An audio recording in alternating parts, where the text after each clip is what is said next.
New round of Tuesday Thoughts here on SDH AM. Thanks for dropping by. John here, you there. Here's the rundown for today. We got a lot of preview stuff to get into. And it is Champions League. It is Open Cup. It is CONCACAF. It is women's national team. There's a lot going on. And so over the next little while, we'll catch you up on all of that stuff. We do have some news to kind of get into this morning to start things off. And it's out of the Premier League. For those of you that missed last night with the Soccer Over There crew, picks of the week are posted in the Discord. And if you are not a part of the Discord and would like to be, just shoot them a note. If you are in Discord, would like to be in the SDH Discord, shoot them a note. You can join the process. You can join the conversations and everything that's there in the Discord. But picks of the week have been posted, and the first one is at noon. So you have a whole 2 hours and 53 minutes to get your first pick in for the remainder of the week. Good morning, David. All right, so getting into just to kind of give you a preview. So we got all the matches in the Open Cup tonight. Jason's going to join us to start hour number 2. And so I guess if there's anything left on the table from the weekend or this morning that you want to get into, we can post that and we'll rock and roll with Jason starting at 10 o'clock. KCD, by the way, has coaches' calls for Open Cup. So if you are watching/listening over the next 2 days on Paramount Plus, then you'll probably catch KCD. I think she's paired with Michael Watring. I'll check on that. I asked her to find out what matches she's doing, but she's tied up in Open Cup. She's got coaches' calls this morning, so she's locked in place.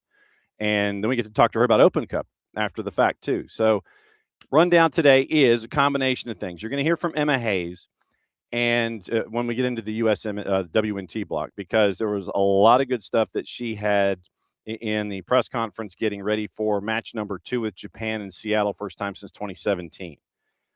She mentioned the idea of a keeper competition. She also talked about what it's like to be in Seattle and how it is something that has always been on her radar in growing the game and going back to places and going to new places. And then also the notion of playing the same team more than once in a window. And so really good stuff from Emma Hayes. Claudia Dickey's also available, Trinity Rodman, depending on time. But I do want to get the Emma Hayes stuff in because that's massively important. And she had some really good talking points going forward. With CONCACAF tonight, you've got the 2 matches going on. We'll get into juice boxes in a bit. But the early one is LAFC on the road at Cruz Azul. You will hear from Benny Feilhaber from the Inside LAFC podcast about what his thoughts are on match number 3. Traditionally, on Monday afternoons Eastern time, Max Bretos and Benny Feilhaber, or Max and the guests of 1,000, will come in and they'll discuss LAFC. And so this was Max asking Benny what he thought about the second leg, and Benny breaks it all down. I mean, breaks it all down for you. So Benny Feilhaber from the Inside LAFC podcast, his conversation with Max Bretos is available, and that's in the queue. The late game, 11:30. Jason might be having at least a little bit of an early night, showing you what's going on with Nashville and Club America. 11:30 kick. Yikes. 11:30 kick with Club America and Nashville SC. We'll catch up with BJ Callahan and Maxwell Edgy. And they're in the middle of the same thing that Atlanta United is in, albeit a little different, with Atlanta United in Open Cup in the midweek and Nashville traveling to Club America for CONCACAF Champions Cup. So you're getting into that midweek weekend routine, and then once again coming back around for midweek next week. So you've got all of that to go on with CONCACAF. You got those 2 matches today. We've got all the Open Cup stuff. And today, specifically, looking at the round of 32, it is 7 matchups tonight. And we'll break all of those down for you. Let me see if we actually have juice boxes that are attached to this so we can kind of let you know what we've got. I think we've got juice boxes for these games. We don't. Okay, so we actually have started getting juice boxes for the others. Okay, so 4 juice boxes are available for tomorrow as of right now. 7, all 7 for tonight are available. We'll get into that in Open Cup. Tomorrow, just to give you an idea, we are wall to wall when it comes to everything Open Cup. We're going to catch up with Mike Jeffries, the head coach of Charlotte Independence, ahead of their match with Charlotte FC at Matthews. Then also we're going to catch up with Rob Ukrop from Richmond Kickers, and that will be available tomorrow. So tomorrow is going to be beyond stacked. You've got your UPSL update, trying to find the busiest man in the Northeast, Dylan Butler. Our Open Cup dates with Charlotte Independence and with Richmond Kickers, and efforting our conversation with getting you prepped from the Chattanooga FC side of things with our friend Gabe Schrei. So we'll catch up. So tomorrow's going to be a lot of Open Cup and a lot of getting you ready from what happened today to get into tomorrow. But Wednesday's going to be a lot of review preview, but we're going to go really hard into Open Cup. Charlotte Independence, Richmond Kickers, Chattanooga, obviously Atlanta to get into that, plus your UPSL update, and we'll see if we can catch up with our friend Dylan Butler. So that's the rundown for tomorrow. Starts today, CONCACAF, Open Cup, Champions League, all over the place, and all of your news and stuff that's fit to print. And speaking of which I say, there's a piece of breaking news that happened just before we came on the air. So I guess that means I got to do this.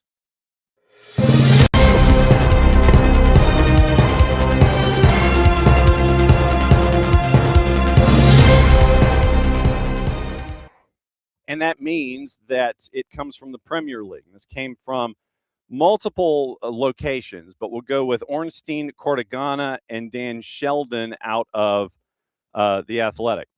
And I guess technically this is opening kickoff, brought to us by our friends at Black Pitch Coffee and blackpitchcoffee.com.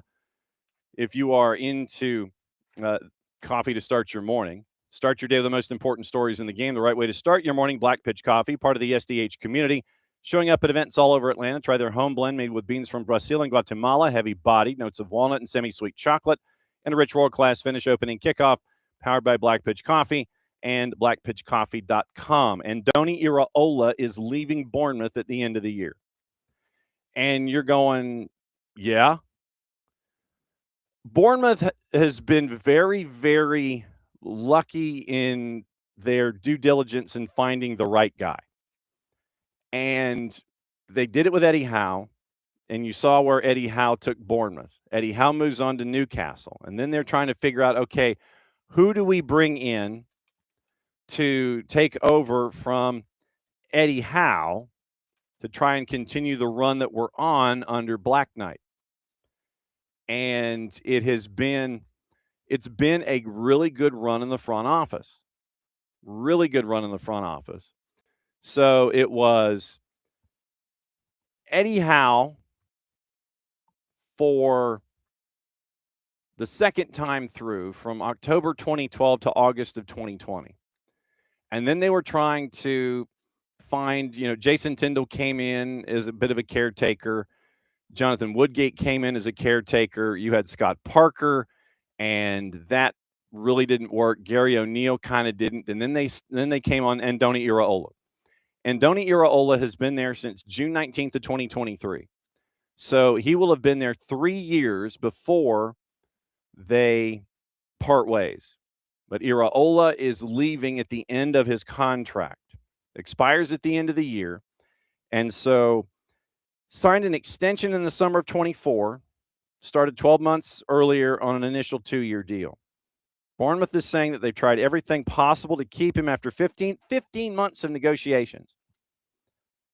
Disappointed to lose him, respect his decision, maintain a strong relationship. Squad has been informed of the head coach's departure at the end of the campaign.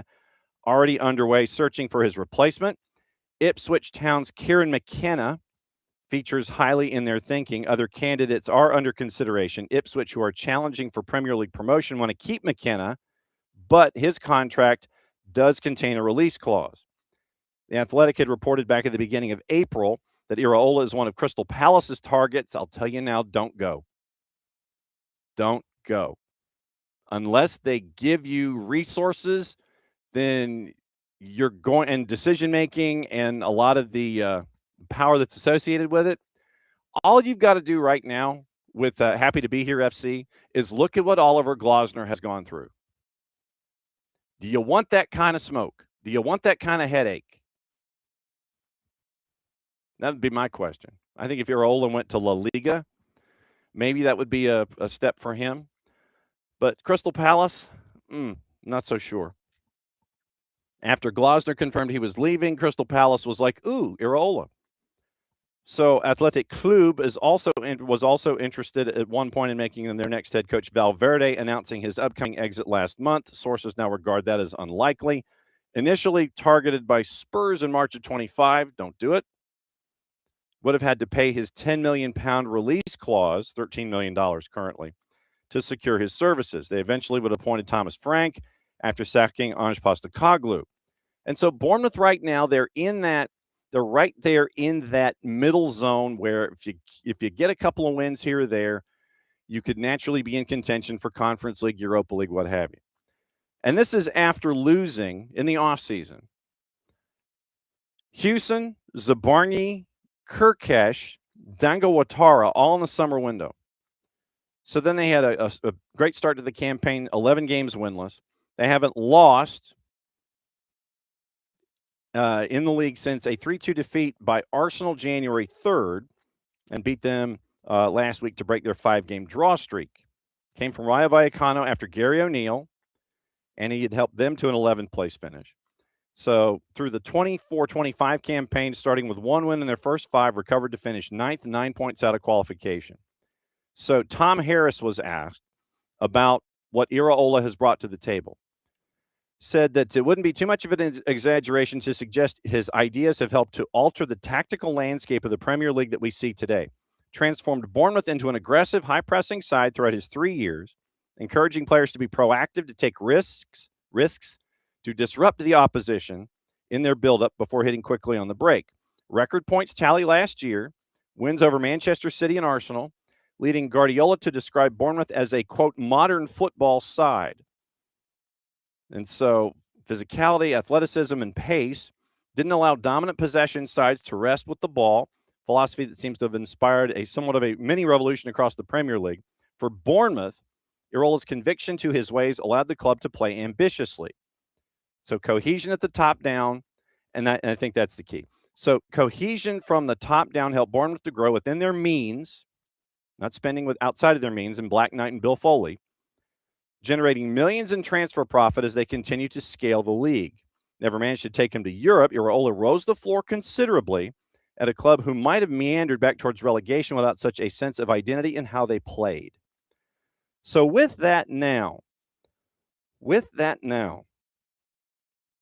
you wonder the next steps for Bournemouth. That's not necessarily a conversation I thought I would have to start things off on a Tuesday morning, but you look at what Andoni Iraola has done and has made Bournemouth trouble in the Premier League. And this is going to be a big decision for that club because they have come from that place, the lower third. Eddie Howe comes in, they start pushing up higher. Iraola comes in his 3 seasons, and they're pushing even higher, causing trouble for a lot of folks above them. The higher that they bring in, however their search firm or whatever Black Knight does to kind of bring folks in, that's going to be key for me in looking at all of this. How does this register for Bournemouth in the future? You hit on Andoni Iraola. Let him bring in his guys. Let him have his style. But now that he's out the door at the end of this season, what do you search for then? With the folks that are there, this is one of those stories in the offseason. I think that it's going to be below the radar because of everybody focusing on the shiny objects in the Premier League. But going into the summer and getting ready for next year, how does Bournemouth approach bringing in their new guy, having accomplished what they have to this point? They've done really well under Iraola, bringing in talent, selling them on, bringing in more talent, selling them on. Now what do you do? I'm intrigued. Andoni Iraola out at the end of his contract. He's not renewing, and they've negotiated for 15 months. And Andoni's like, I'm good.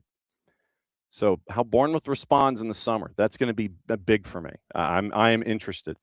One of the mid-tablers that has been playing above their weight. How do you maintain? That's the big question for me. So that's opening kickoff, brought to us by our friends at Black Pitch Coffee and blackpitchcoffee.com. Once again, we want to start your day with the most important stories in the game. Right way to start your morning is Black Pitch Coffee, part of the SDH community, showing up at events all over Atlanta. Try their home blend made with beans from Brazil and Guatemala, heavy-bodied, notes of walnut, semi-sweet chocolate, and a rich world-class finish. Opening kickoff, powered by Black Pitch Coffee and blackpitchcoffee.com. All right. So let's get into Champions League. We can preview that. And like I said, Jason's coming in to start hour number 2. And we could probably go all over the place with Jason. We do have some interesting news out of France involving Michel Kang and Lyon. And so now Ben Jacobs is already reporting, as we've just finished opening kickoff, former Dortmund boss Marco Rose is a leading contender to replace Iraola. And he also mentioned Kieran McKenna. So keeping an eye out for all of that. But, yeah, let the wheels spin now for Bournemouth. Not really a sentence I would have thought I would have been saying. Interesting. Morning, Dell, morning, Abby. And whatever else is also on your mind that we didn't necessarily address on Monday, go ahead and hit us in the Twitch pitch, and you guys can have the conversation there, and we'll drift in and see who's here visiting us with us this morning. News out of Columbus: Wissam Abu Ali has ligament damage. He knew it. You could tell that he knew it when he was being taken off the field by Columbus. And so he has announced he has suffered a torn ACL. He was on crutches after the match and stretchered off with a right knee injury on Sunday Night Soccer, but it has now been divulged he suffered a torn ACL.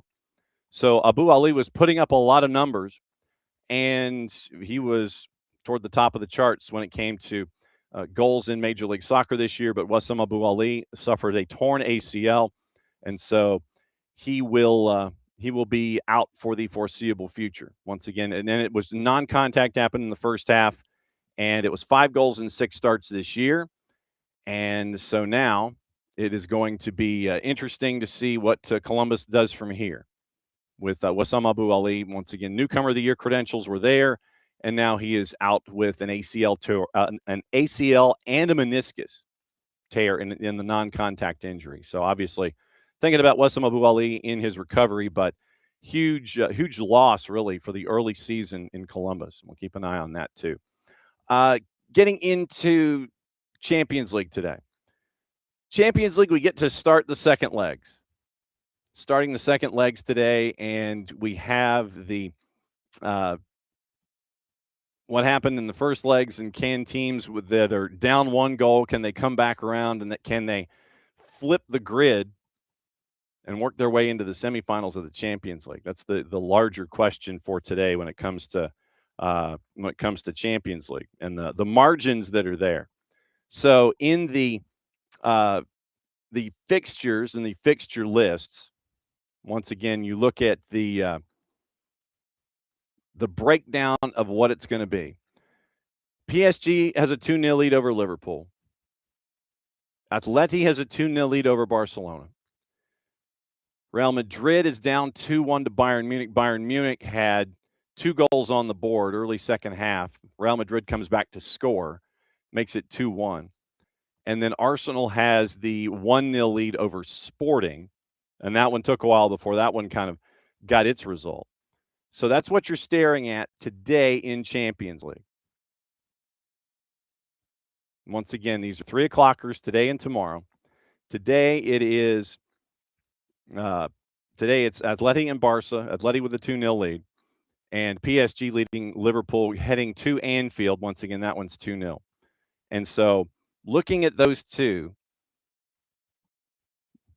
I don't know if either can be flipped. I know that everybody's staring at Barcelona, sitting there going, ooh, you know.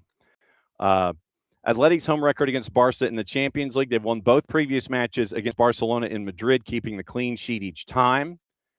Then the previous meetings between the two, have come in the quarterfinals in Champions League, in addition to league play. Atleti won both ties 2-1 in the aggregate in 2013-14 and 3-2 in the aggregate in 15-16. So you look at Atleti being the favorite in this at the Estadio Metropolitano. Clement Turpin is the man in the middle. It is set to be an all-French crew. Nicolas Dano and Benjamin Pahé are the ARs. Mathieu Vernice is your fourth. VAR is Jérôme Brissard.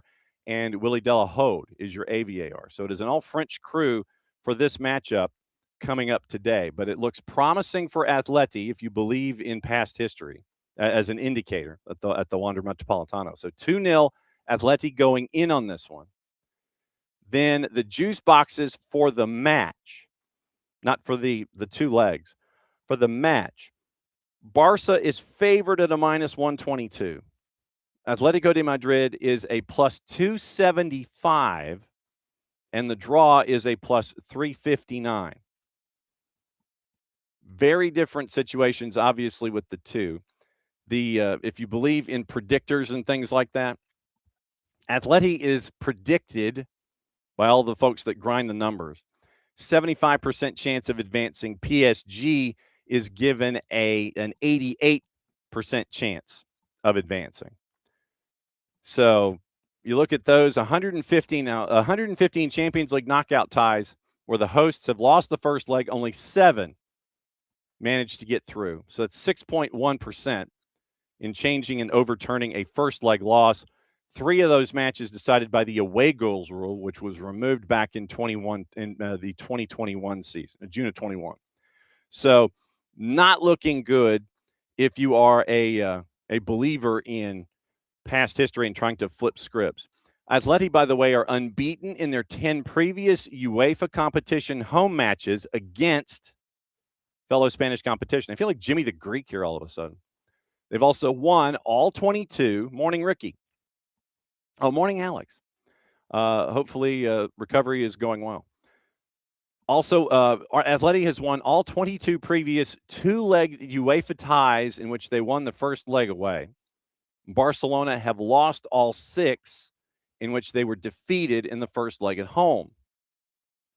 Liverpool and PSG, once again, PSG's up 2-0 at Anfield. Liverpool have won 14 of 18 UEFA competition home matches against French opposition, though they did lose the most recent one to PSG in last season's round of 16. It's like if A, then B, follow the C, carry the 2, all this kind of stuff. So these are your key facts. Once again, let me see if I can say it correctly. Atleti unbeaten in their previous 10 UEFA competition home games against fellow Spanish competition. 22 in a row they have won in 2-legged UEFA ties where they won the first leg away.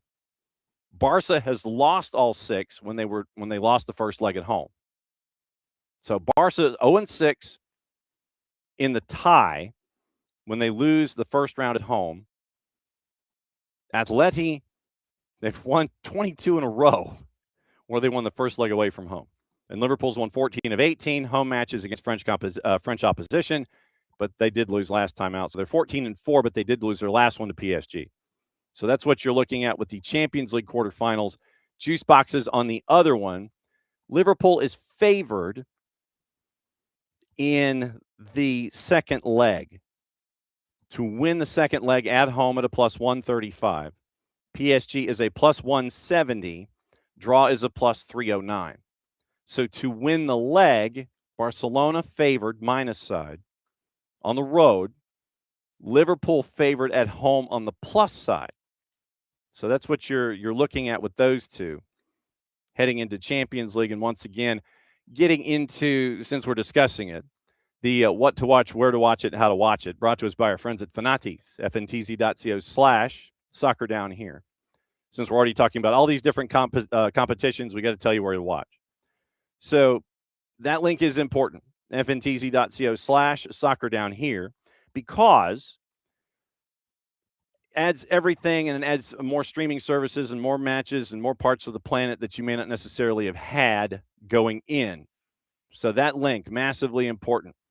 You get Fanatis, you get BN, you get all the BNs, which means you get all of the main Africa competitions, and we've got news about the AFC as well. And what's going on in the Far East as they've expanded Champions League. So with Fanatis, once again, you get all the BNs.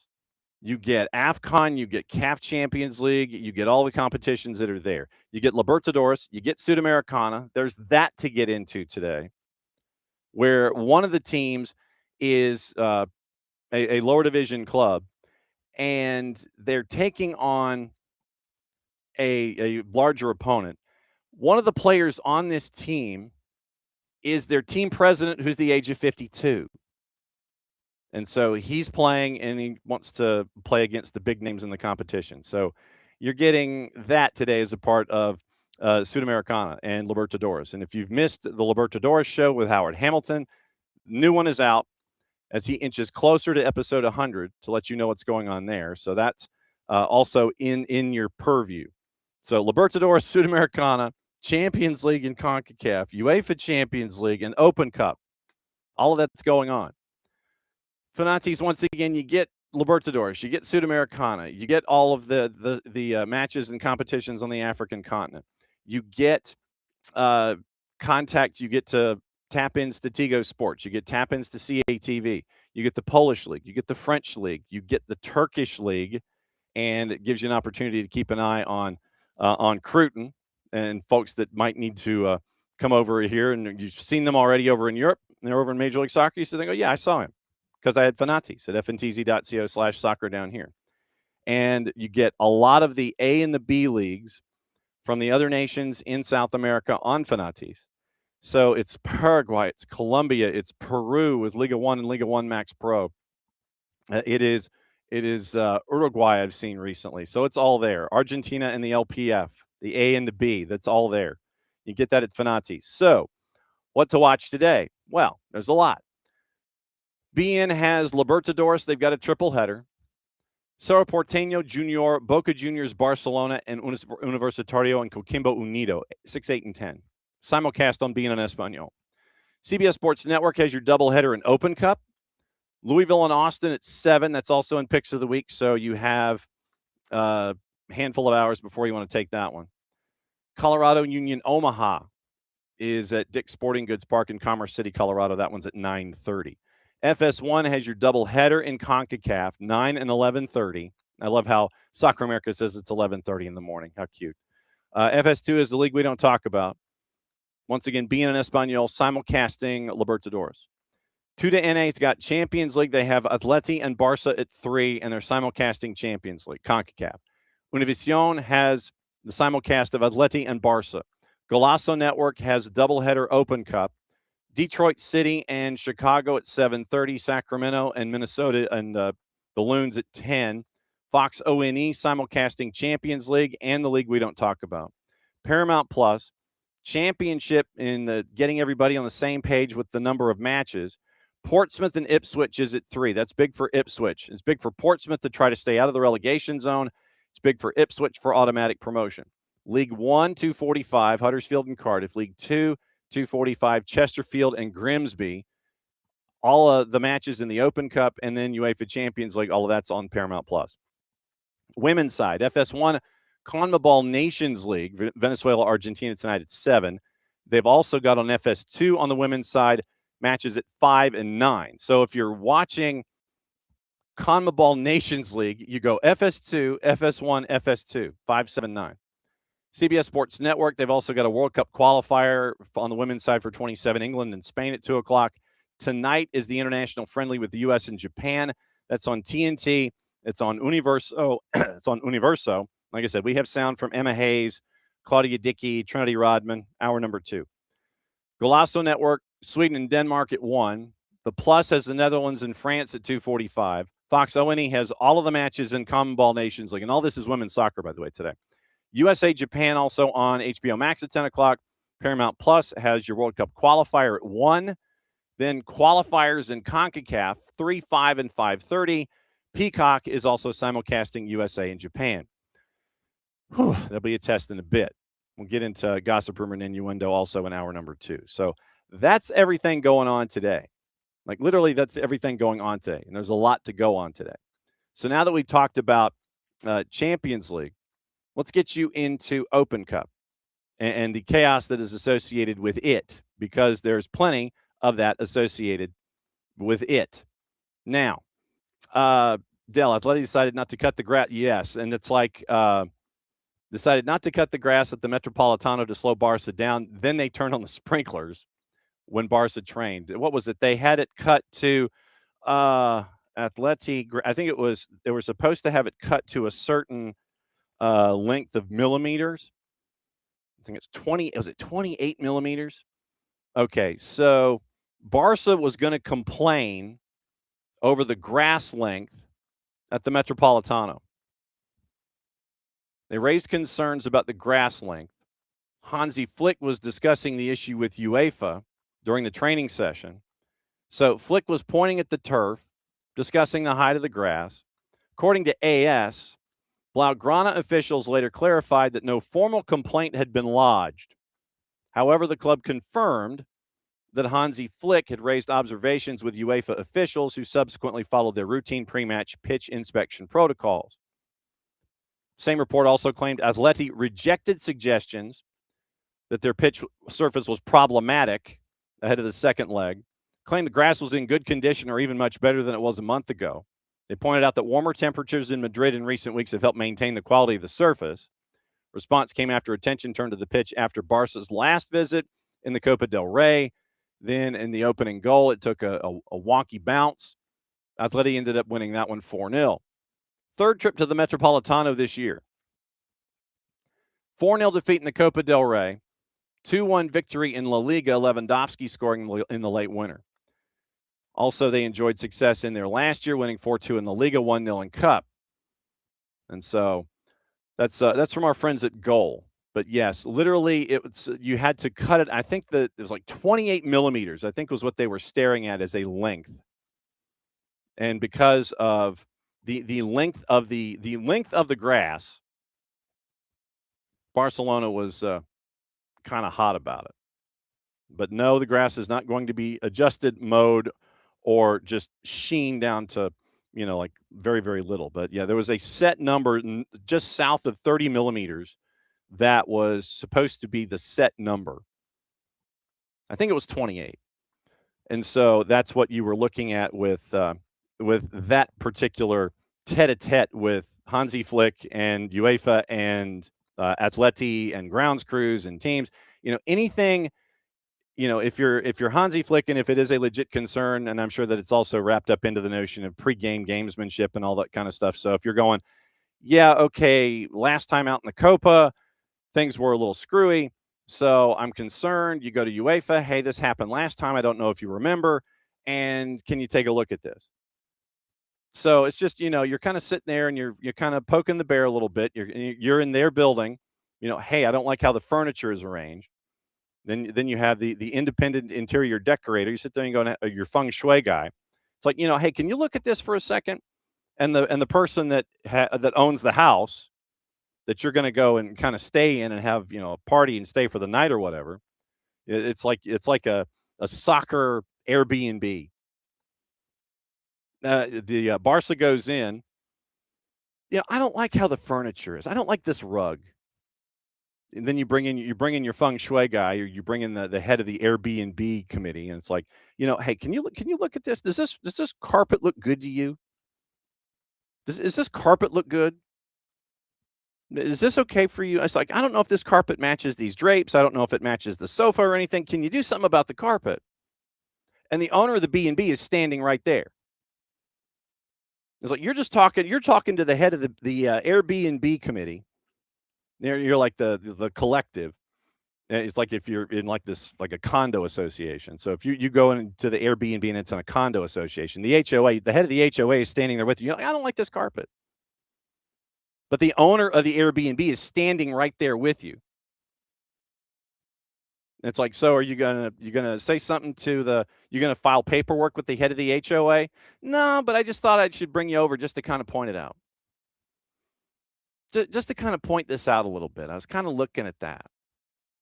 I was like, yeah, I don't know if the carpet matches these drapes. The person that owns the Airbnb is standing right there. Yeah, 3 o'clock is going to be a very, very busy day. So, Dell, set your clocks and make sure you have multiple devices going. But yeah, literally, it's like you're talking to the head of the HOA and the owner of the house is right there. You're leasing the house. I don't like this carpet. But wait a minute, you're leasing the house from me. Yeah, so I don't like this carpet. So do you want the carpet changed? No, I just wanted to bring it up. That kind of a thing. That's what it sounded like to me. That's what it was like for. That's what it sounded like for me in this situation. It's like you're complaining about the carpet, but you're not going to have them change it. Not that the head of the HOA would change it. Yeah, carpet matching the drapes is a completely different topic. No doubt. Absolutely true. That's why I defer to the boss in those situations. But yeah, it's just like complaining to the head of the Airbnb committee, and the owner of the house is right there. So that's your matchups in Champions League. 2 today, 2 tomorrow. We'll talk about tomorrow. But like I said, tomorrow is stacked beyond stacked because of Open Cup. So we'll have coaches on, we'll have analysts on. We'll get you ready for everything else in Open Cup and everything else that happened today. We'll talk about it tomorrow. So tomorrow is a stacked show. We're kind of getting you set up for everything here in the week with this today, where you get to hear from a lot of folks. No, absolutely, Dell. It is absolutely not. Literally, it was just Dell's like, is it a reference for me working in real estate? No, not a bit. I'm like, it's just the first thing that popped into my head. It's like you're leasing a summer home from somebody, and you're sitting there, and it's like, it's on the beach and everything, and that's great. And I can look out the back window and I can see the Gulf and everything. But I don't like this carpet. So are you gonna have them change the carpet just because it doesn't look good? No, I just wanted to bring it up. If you were the owner of the house, and dude who's renting the house from you is talking to the head of the HOA with you in the room, how would that make you feel? That's kind of what we have here with. Could you imagine Diego Simeone as a house owner? Simeone's there in his black suit. Dell's the head of the HOA that has all of the row homes that are staring out at the body of water that you're next to. You come wandering in. You're leasing the house from Simeone. And you're like, and you just want to kind of needle him a little bit. And you said, I just don't. You're just talking to Dell. Dell, I don't know about this carpet. Simeone's staring at you the entire time. How do you think that's going to play? I think it's going to play the same kind of way at the Metropolitano this afternoon at 3 o'clock. So yes, if you have any real estate concerns, talk to Dell. All right, CONCACAF. Let's get you into that. Juice boxes for. Okay, so one more time. Juice boxes for today only. And this is today only. This is not the two-legged tie on the whole. Barca's a minus 122. Draws a plus 359. Atleti is a plus 275. Today only. Today's result only. So Atleti on the plus side at plus 275.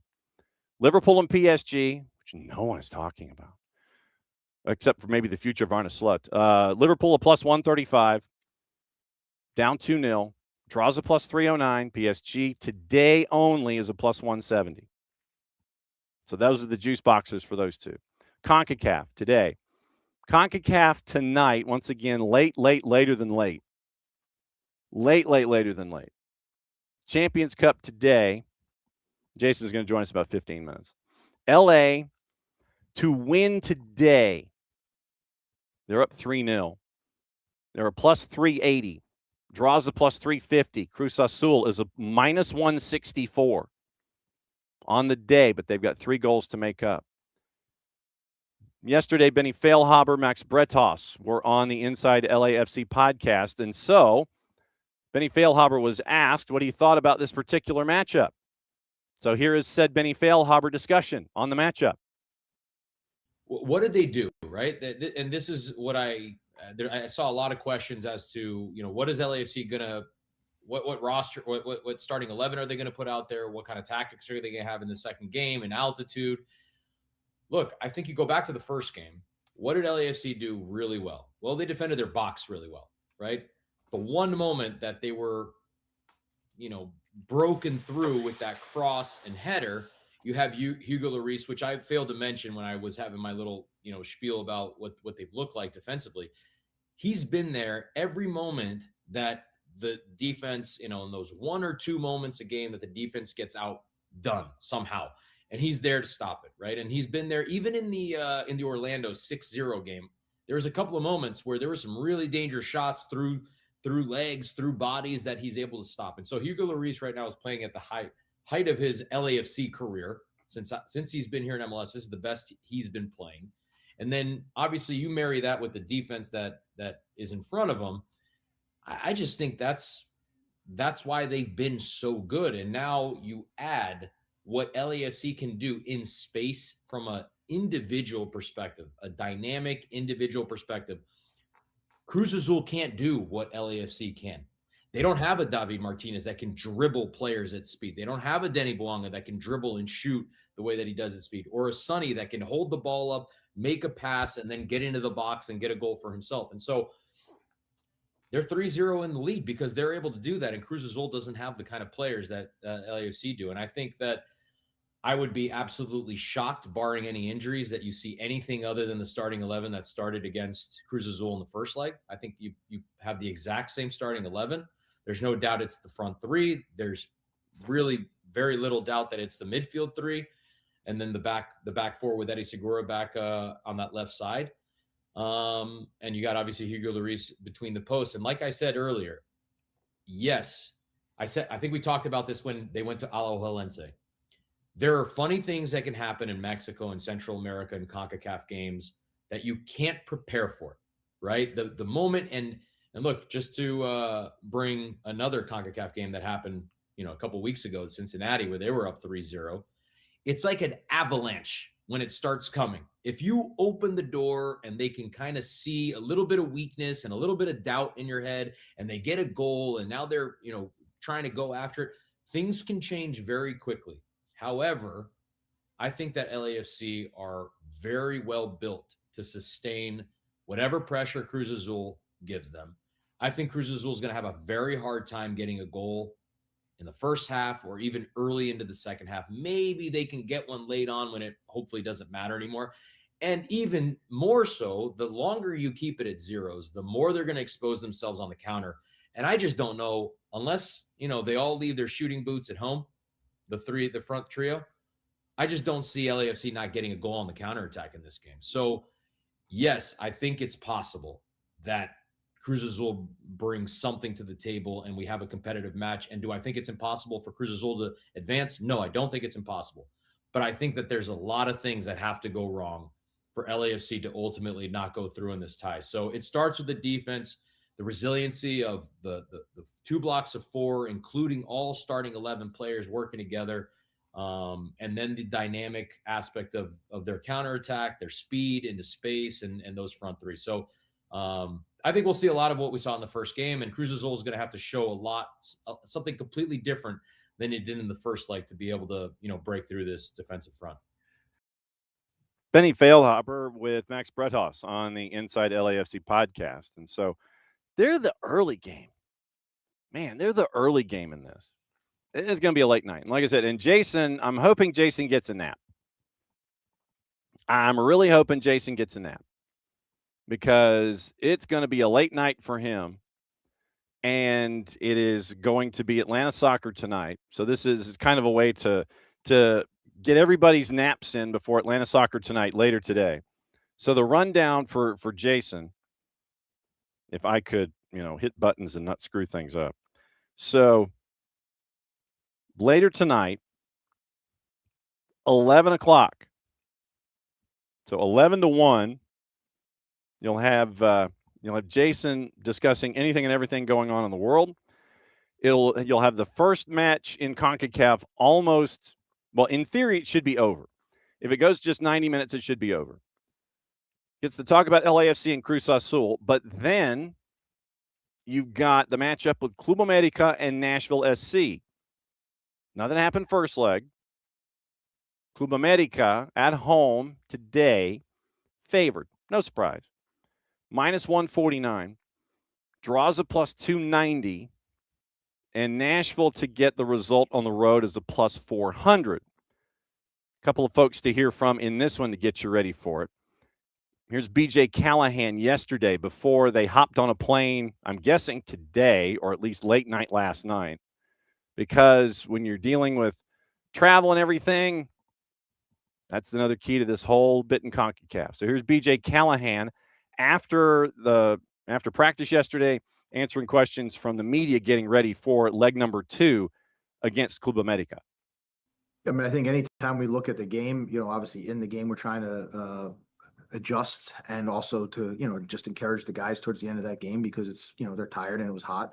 But at the same time, when we evaluate, we're always trying to get better. And I think there's areas that we can get better, and we have short period of time to do that. But yeah, we want to be always improving so that the next game, which is tomorrow night, we have, we're a better version of ourselves. You told us for sure that the team has stuff in place for stuff like altitude and whatever it comes to you tomorrow at Mexico City. But is it something that you need to kind of force you guys to take care of stuff earlier than later on a game like that? I mean, I think we are all sort of have experience with altitude. We've been very proactive with our high performance and medical team, leading in once we knew we would be going there. This group is a really diligent, professional group of guys in that locker room. We don't have to force anything. They take care of themselves, and they have some of the top support. Just looking at the first leg, obviously holding Club America without a goal. What do you like from that performance? And I guess what parts of the first leg do you think translate over to the second leg? And what do you think is going to be different about this coming in? Yeah, I mean, I think it just gives us a foundation. We know Club America is really well coached with lots of good players, so there's always going to be adjustments made, but at least it just gives us a foundation on, I thought from a defensive standpoint, we were able to remain compact, something that we always want to do. We were able to limit scoring chances, which, I think it helps you in big games like this when you have two really good teams going against each other. It's going to be about those fine margins. But at the same time, I think we're going to have to be adaptable and kind of be ready for whatever's thrown at us. And at the same time, we're making our own adjustments on our end and, from things that we saw that we have to get better at. BJ Callahan, head coach of Nashville SC, as they get ready for their roadie to Club America, taking on Club America in the second leg in the quarters, and chance for Nashville to really make an impact when it comes to the history of their franchise tonight if they can get a result out of the matchup with Club America. And also at the media gathering yesterday, Max Walegi, and here are his thoughts heading into the matchup as well. Once again, a lot can be accomplished for Nashville, but they're also in the midweek schedule compression section of their schedule because of CONCACAF, because of MLS. Here's what Max Walegi had to say heading into this road trip. Yeah, for me, it's so important because I will relate it to my experience as well. I remember last season when I was with my former club, we were losing the preseason games, and the game before our season starts, we won the game, and that was the game that pushed us to the wonderful season we had, and that was actually what I was praying for against Charlotte to have a good result and take it to the next game. So when we had it, I was impressed and happy because of the result and how important it will be to lead out to tomorrow's game. There's no question how difficult playing America and Mexico City will be, but is there a more motivated team than you guys coming into this game? Yeah, every player and of course every team wants to play against a club like Club America, and you have to be happy and also be motivated and inspired to meet a club like that. So for me, I just feel like we are all motivated and just ready for the game. Yeah. Max Walegi getting ready for the game against Club America. Once again, juice boxes in this one. It is for the match tonight only, not the two legs, not the two-legged tie, but for tonight only. Cruz Azul favored. They're down 3 to LAFC. -164 at Puebla's home stadium because the Azteca is undergoing renovations as a part of everything. So you're not having teams necessarily playing in their home stadia when it comes to getting ready for the World Cup. So Cruz Azul, they are playing at Puebla, and they're at a -164 tonight. LAFC is a +380. Draw is a +350. Club America, -149. Nashville SC to win on the road in Mexico is a +400. Draw is a +290. So that's what you're looking at with those two matchups. And in the bracket, So I feel like I need to come into the bracket here just so we can kind of look at where things can go from here. Bracket in the quarterfinals. Nashville Club America, right-hand side of the quarterfinals, and they get the winner of Tigres and Seattle. And Tigres and Seattle, man, they get the 11:30 tomorrow night. Tigres and Seattle, 11:30 tomorrow night. They're waiting on the winner of Nashville and Club America. And just from the, and we'll look at it again tomorrow. But to win the match tomorrow, Seattle, who is trailing, they're a plus 120 at home. And then it's going to be a plus 240 on the draw and plus 225 for Tigres. Then you've got LAG and Toluca. They are the early game. Toluca is a road favorite, up a goal at a plus 137. LAG is a plus 179, and your draw is a plus 260. But the brackets themselves, Nashville Club America, right-hand side, upper right in the quarters. Winner of that one gets winner of Tigres and Seattle. Left-hand side, winner of Toluca and LAG, which is 11 o'clock tomorrow night. Man, dude, I mean, so if you're going to watch tomorrow night, just get in a nap.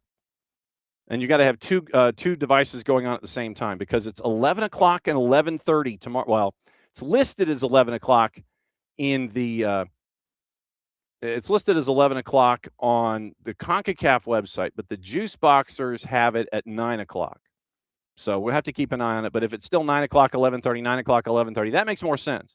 The CONCACAF website has the Toluca match at 11 o'clock tomorrow night against LAG, which would make sense considering, you're out in the western part of the hemisphere. But 11 o'clock tomorrow night is what CONCACAF has it listed at. Juice Boxers have it listed at 9. Either way, it's going to be a late night. Toluca and LAG gets the winner of Cruz Azul and LAFC.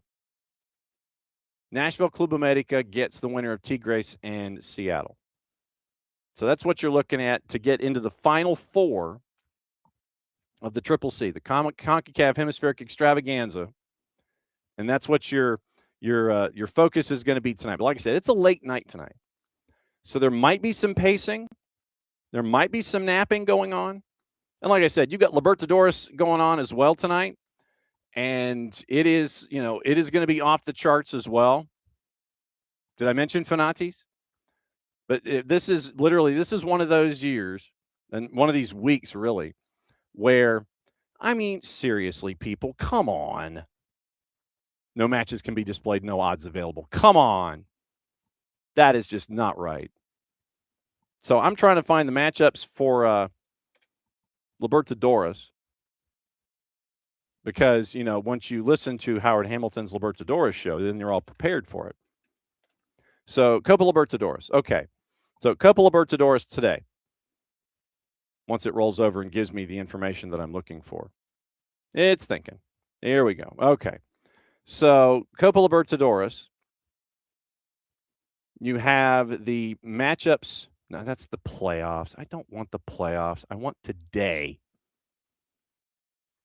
What I'm looking for is today, people, not May and June. I don't want the playoffs. Oh, no wonder. Okay, so that's how is that? Wait a minute.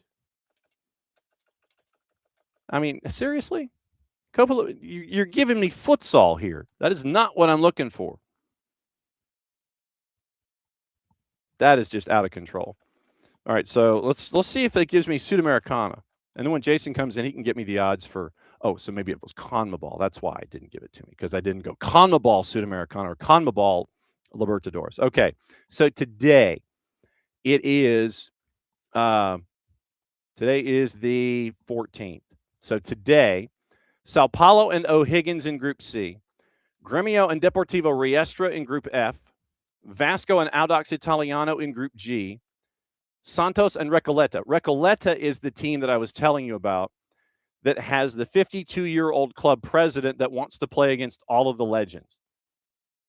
Then Palestino and Torque is at 8:30. So if you're looking for the Sudamericana matchups, Santos, by the way, is a minus 1111. And then held her hips at 1234. Recoleta is a plus 2,000. Draw, by the way, is a plus 850. But Sao Paulo and O'Higgins, Gremio Deportivo Riestra, Vasco and Audax Italiano, Santos and Recoleta, Palestino and Torque. That is what's going on today in Sudamericana. So now if I go CONMEBOL Libertadores. If I go CONMEBOL Libertadores, football, there we go. Ay. You giving me futsal again? You're going to give me something else. And this is what happens when you're chasing after things. Probably one of the marquee matchups, Boca Juniors and Barcelona. Boca Juniors is a minus 250. Draws a plus 375. Barcelona is a plus 700. So today, starting at 6 o'clock, Libertadores. Estudiantes in Cusco, Nacional in Tolima, Cerro Porteño, Junior Barranquilla, 8 o'clock, Bar and La Guaira. Boca Juniors, Barça's at 8. 10 o'clock, Universitario and Coquimbo Unido, and we can talk to our friend Nino Torres about that one coming up on Thursday. So now it is officially after 10 o'clock, hour number 2. And we bring in Jason to discuss anything and everything on his mind going on in the sport of soccer. I was trying to find the odds for the matchup with Santos and the team that they're playing tonight, where the 52-year-old the 52-year-old team president wants to play, and he's been playing for the team in the past, and he wants to play against all the legends, and apparently he's going to insert himself into the lineup tonight, I think. Okay. That doesn't sound like a good idea. No, but I mean, they are a plus. Recoleta is the team. They're playing Santos tonight. They're a plus 2,000, and they're playing Santos, and their team president, who's north of 50, wants to insert himself into the lineup and play all the way. Yeah, you got to love the chaos. And that's why we have Fanatics and /soccer down here. All right, so it is Tuesday, and Atlanta United is in schedule compression in a bunch of different ways because you've got Open Cup and you've got MLS going on at the same time. They're not the only one with schedule compression with various competitions. What was yesterday like in some of the big takeaways getting into Open Cup and coming out of what happened on the weekend? Yeah, I put Training Ground Notebook up this morning. Go check it out at soccerdownhere.net. I think Ine Mihai and Tata Martino were pretty open, pretty honest. It's not a great mood right now because the team's not winning. But not having a great mood doesn't mean that they don't believe that they can turn it around. And I think at times we lump everything together and don't separate the two things. Like, you can be down because you're not getting results right now, but you can also believe in the process. And I think the Chicago game is a little bit of a microcosm of that. I mean, I said it at the end of the broadcast. It's completely fine for everybody to be angry and mad about results and where the team sits in the table. These are real things. Like, this is reality. But you also have to analyze every 90 minutes for the 90 minutes. And I think we do this thing at times where if things are bad, then everything is bad unless there's a win. But if there's a win, then everything is good, which isn't true either.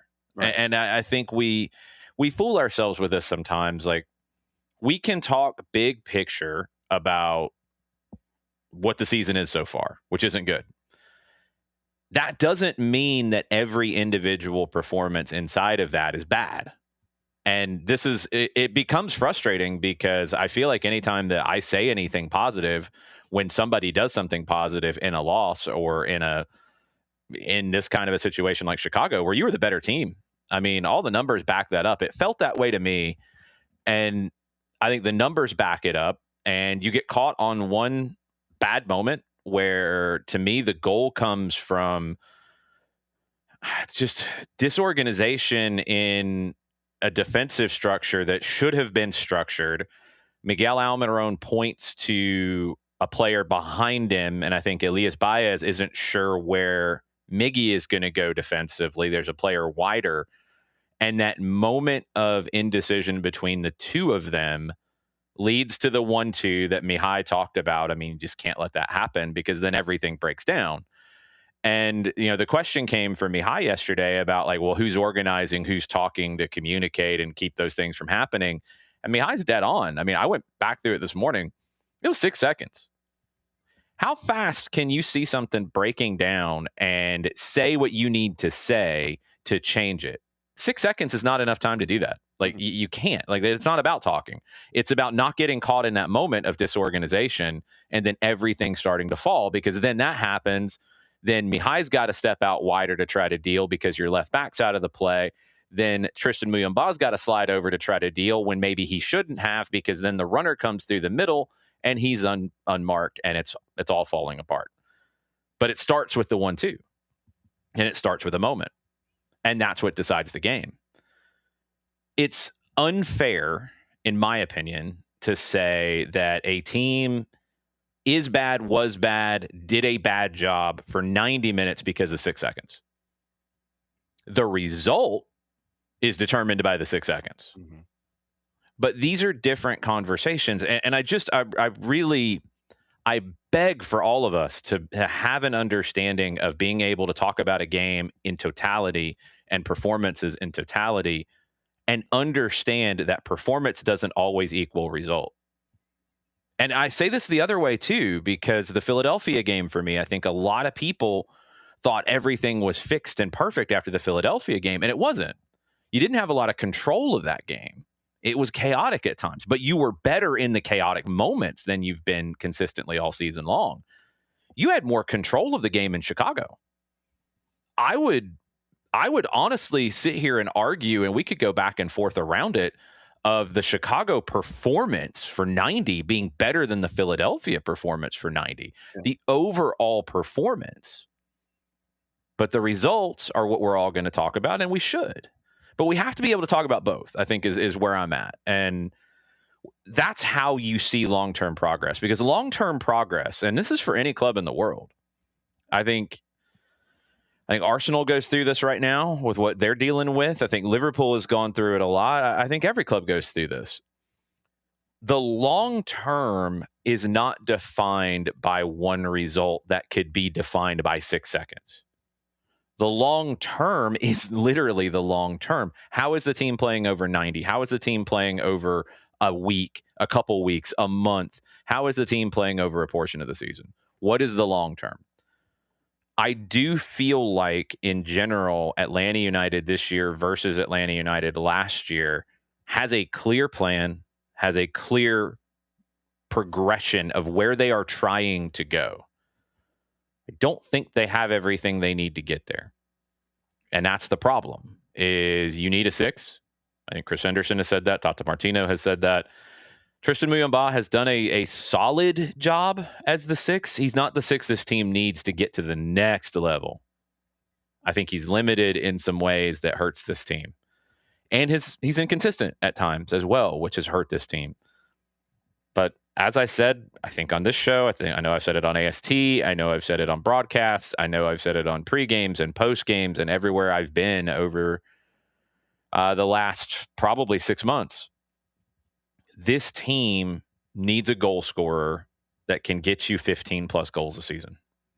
If you don't have that, I don't see this team competing at the level that they want to. And right now you don't have that, and that's got to change. And if that's Latte Lot finding the form that needs to be found, great, because he's here and he's under contract and he's already on the roster. If it's not, then something's got to change there, because this team can't do everything it needs to do if it's not scoring more goals. You can't win more games if you're not scoring more goals. That feels pretty simple. Injury updates coming, I guess, through the Chicago match and heading into Open Cup. Alexi held out because of concerns, obviously schedule compression, and if he's feeling concerns going into the weekend, you're not going to risk it for longer term things. He was feeling issues after arriving in Chicago, to be clear. Wasn't feeling 100%. I think Friday night is what Chris Henderson told us, if I remember correctly, on the pregame show. They checked him again. I don't know if they did a true fitness test or anything at the hotel on Saturday morning, but decided not to risk him there. It was a very cold night in Chicago, actually. And if you're dealing with a muscle issue, not the best of situations. He did train on the side yesterday. So will he be available for Chattanooga? I think that was the hope. I don't know if that's the plan right now. But yeah, there's more. Saba, what do we know? Anything? Nothing. I mean, I'll tell you what I saw. and I don't think this was really talked about on the broadcast, so there might be some confusion about it, and we'll talk about the actual tackle in a second. He stayed down behind the play. Chicago felt like he was not hurt. Well, he literally was. He couldn't put any weight on his right leg. Jay Fortune had to go over and help the trainer get him from where he was down on the far, for my angle, in the not press box, in the broadcast position at Soldier Field. He was in to the left behind the end line, couldn't walk down the line to get towards the bench area and towards the locker room ultimately. Needed help there. Multiple players went over to help the trainers get him there. No cart or anything was brought over. I don't know if that was supposed to have been or not. Just saying it wasn't. He needed crutches to help as we were getting to the plane, and then he did not by the time we arrived, which was a good sign. He was able to put a little bit of weight on it, but definitely ginger. I believe Doug Robertson reported that there was a negative on the x-rays. So that's a good sign. Just a hard hit. Maybe we're talking bone bruise or something like that. I don't know. Maybe just contusion. But Tata Martino and Rodrigo Rios after the game were very clear in feeling like that was a red card challenge. I didn't have a good look at it. We'll talk about the other two things that Tata Martino spoke about yesterday in a second, because I did have a good look at both of those. This one, again, it was kind of far away from me. It's on the opposite half of the field lengthwise, and it was in kind of the opposite, the left corner. So I couldn't see the way Mbalhazi slid in, what kind of contact he made with Saba, because he's sliding that way and Saba's here. So I can't really see the hit. I knew he stayed down. I knew he was hurt. I mean, I could tell really quick that he was hurt and he wasn't just laying there. When looking back at it, and I don't think they showed a replay of this on the broadcast, which, don't get me started on the replays on that broadcast, because they felt very slanted and they felt very non-existent in very key moments of situations that happened all over the place. Because I don't know how Latte Lot got a gash in his leg, which is also an issue when we talk about injuries. That happened at some point that we don't know. Mihai got smacked in the face, and it looked like a backwards kind of, it looked intentional to me, where he pushed the arm back. It wasn't a forearm. It looked like he got him with the either closed fist or got him kind of with a backhand to the face, which is supposed to be a red card everywhere I've heard. But anyway, and we only got one look at that one. They didn't want to show that one again. Okay. So the Saba situation, Rios and Martino were very upset about it. Looking back at it after I had to go do it manually because the broadcast didn't want to show a replay, I can see how it looks studs up. I wish there was another angle. I wish there was a better look at it. But it looked like it was studs up straight leg, which there needs to be an understanding that if you touch the ball in that situation and you go in studs up straight leg, it doesn't matter. You don't get diplomatic immunity for challenging that way. That can be a red card. And that is seemingly the argument from Rios and from Martino. I think Tata was a little more clear yesterday in saying the ball wasn't there, so he didn't get the ball. If the challenge is what the challenge looked like from the faraway angle that they had on the game broadcast, you could go red there. I don't think it was even checked. So that's another conversation. Yeah, I don't think it was either. To my recollection, since I was listening to you and Mike, yet I had the video up, the Mihai incident only had the one look, and it was one replay. And I think it was from the 50-yard line. Yep. I think it was that low angle, and you really don't get a good look. Nothing. Yeah, it's almost to the edge of the shot. Like they didn't get a good look at the contact, but you can see the hand going there. And the arm going back, and they didn't get a good look at it. And again, it was frustrating. I was begging for another look in the booth, and we didn't get it. Yep. And the limited number of looks, I think, I think it was just maybe the one on Saba and nothing on Latte. No, there wasn't another look at Saba. They never showed that one again. Okay. I have no idea when Latte Lot got hit. Yeah. The Mihai one, they showed one look and it wasn't good, and they never tried again. So like, that's just frustrating. It's frustrating for a broadcaster because we'd like to be able to tell that whole story. I think being in the building, I was able to tell the story because I don't think it was really told on the broadcast, not with video, of Saba legit being hurt and not being able to walk. Yeah. I think it was kind of portrayed as like, oh, he got tackled and oh, he stayed down and he got subbed out. No, whoop-de-doo. No, dude couldn't walk. And that's a talking point. That's a conversation, whether you feel like it's a red card or not. Like, that's part of the story of the match. Yeah. And so now I'm going to go back and look at all of those incidents, watching the match all over again between now and this upcoming weekend. Yeah. So Latte Lot got a gash in his leg at some point. Stian Gregerson out yesterday from training, wisdom teeth. Would doubt he's available for Wednesday, but I don't know. And then Alzate has a groin issue, and he would have to be doubtful for Wednesday as well. I can't imagine you're going to turn around quick on that. So, yeah, depleted, and not the time you want to be, because you play Wednesday and then Saturday and then Wednesday and then Saturday in Toronto and then possibly again the following Wednesday. Yep. And so before Stian and his wisdom teeth, I wanted to ask about the center backs and what you've seen from them, where Mihai and Gregerson, Stian's numbers from the match against Chicago, I think he registered in 6 different defensive categories. So a healthy Stian Gregerson, we're seeing what he is meaning, and he almost had the goal. Was it in the 17th after you're down 1-0, and he has that header that Mboazi just clears off the line. So Stian Gregerson, you're seeing a lot out of a healthy Stian Gregerson so far this year. He's played well when he got into the lineup. He's played well. He also got beat on the opening goal against Columbus. So I mean, that happened too, which to me is just one of those individual losses in a game that then transforms everything, because then you're down 1-0 and the whole game is different. I think he's been well. I think there was too harsh a criticism of Juan Bettercall, and a lot of it results from one play that he's not the first or second issue on it. He's the third person who's trying to clean up the mistake. Right. Kind of strange, but anyway.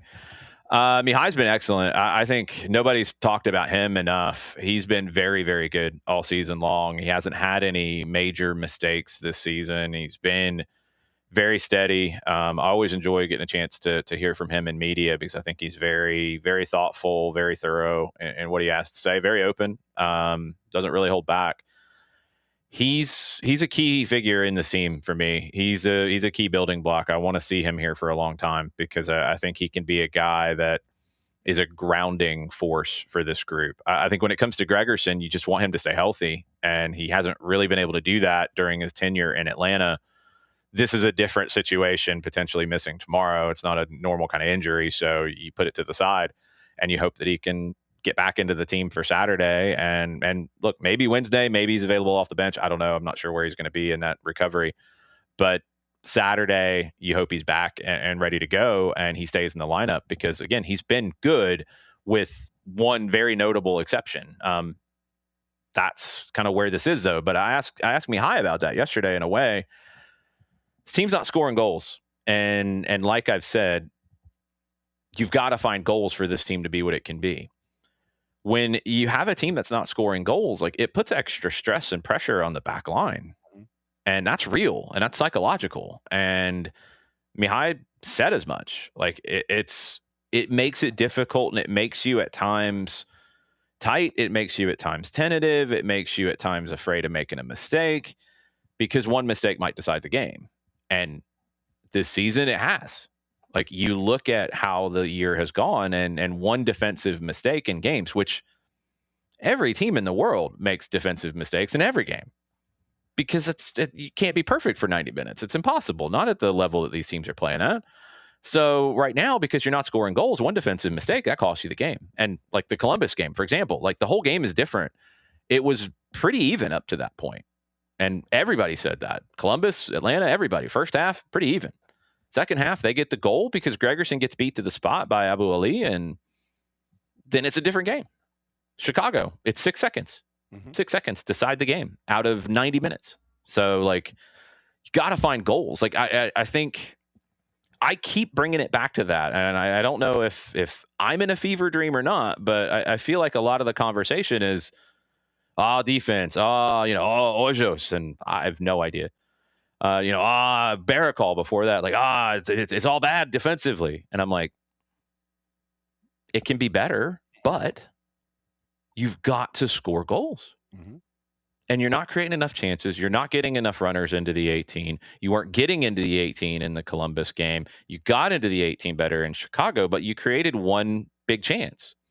Chicago had less of the ball, less passes, still got to the attacking third, and created 4 big chances. And that's the issue. Like, if you're scoring more goals, you can overcome more mistakes. You're not scoring really any goals at the moment. Yeah. So you can't overcome mistakes. And it's a very frustrating thing because it's hard to be perfect. So then what kind of a match are you expecting in the midweek up in Chattanooga? What's does Chattanooga have local transit? I'm assuming they do. They do. Hang on just a second. I'll find it, but go ahead. I'm assuming they have buses. They do, yes. How many?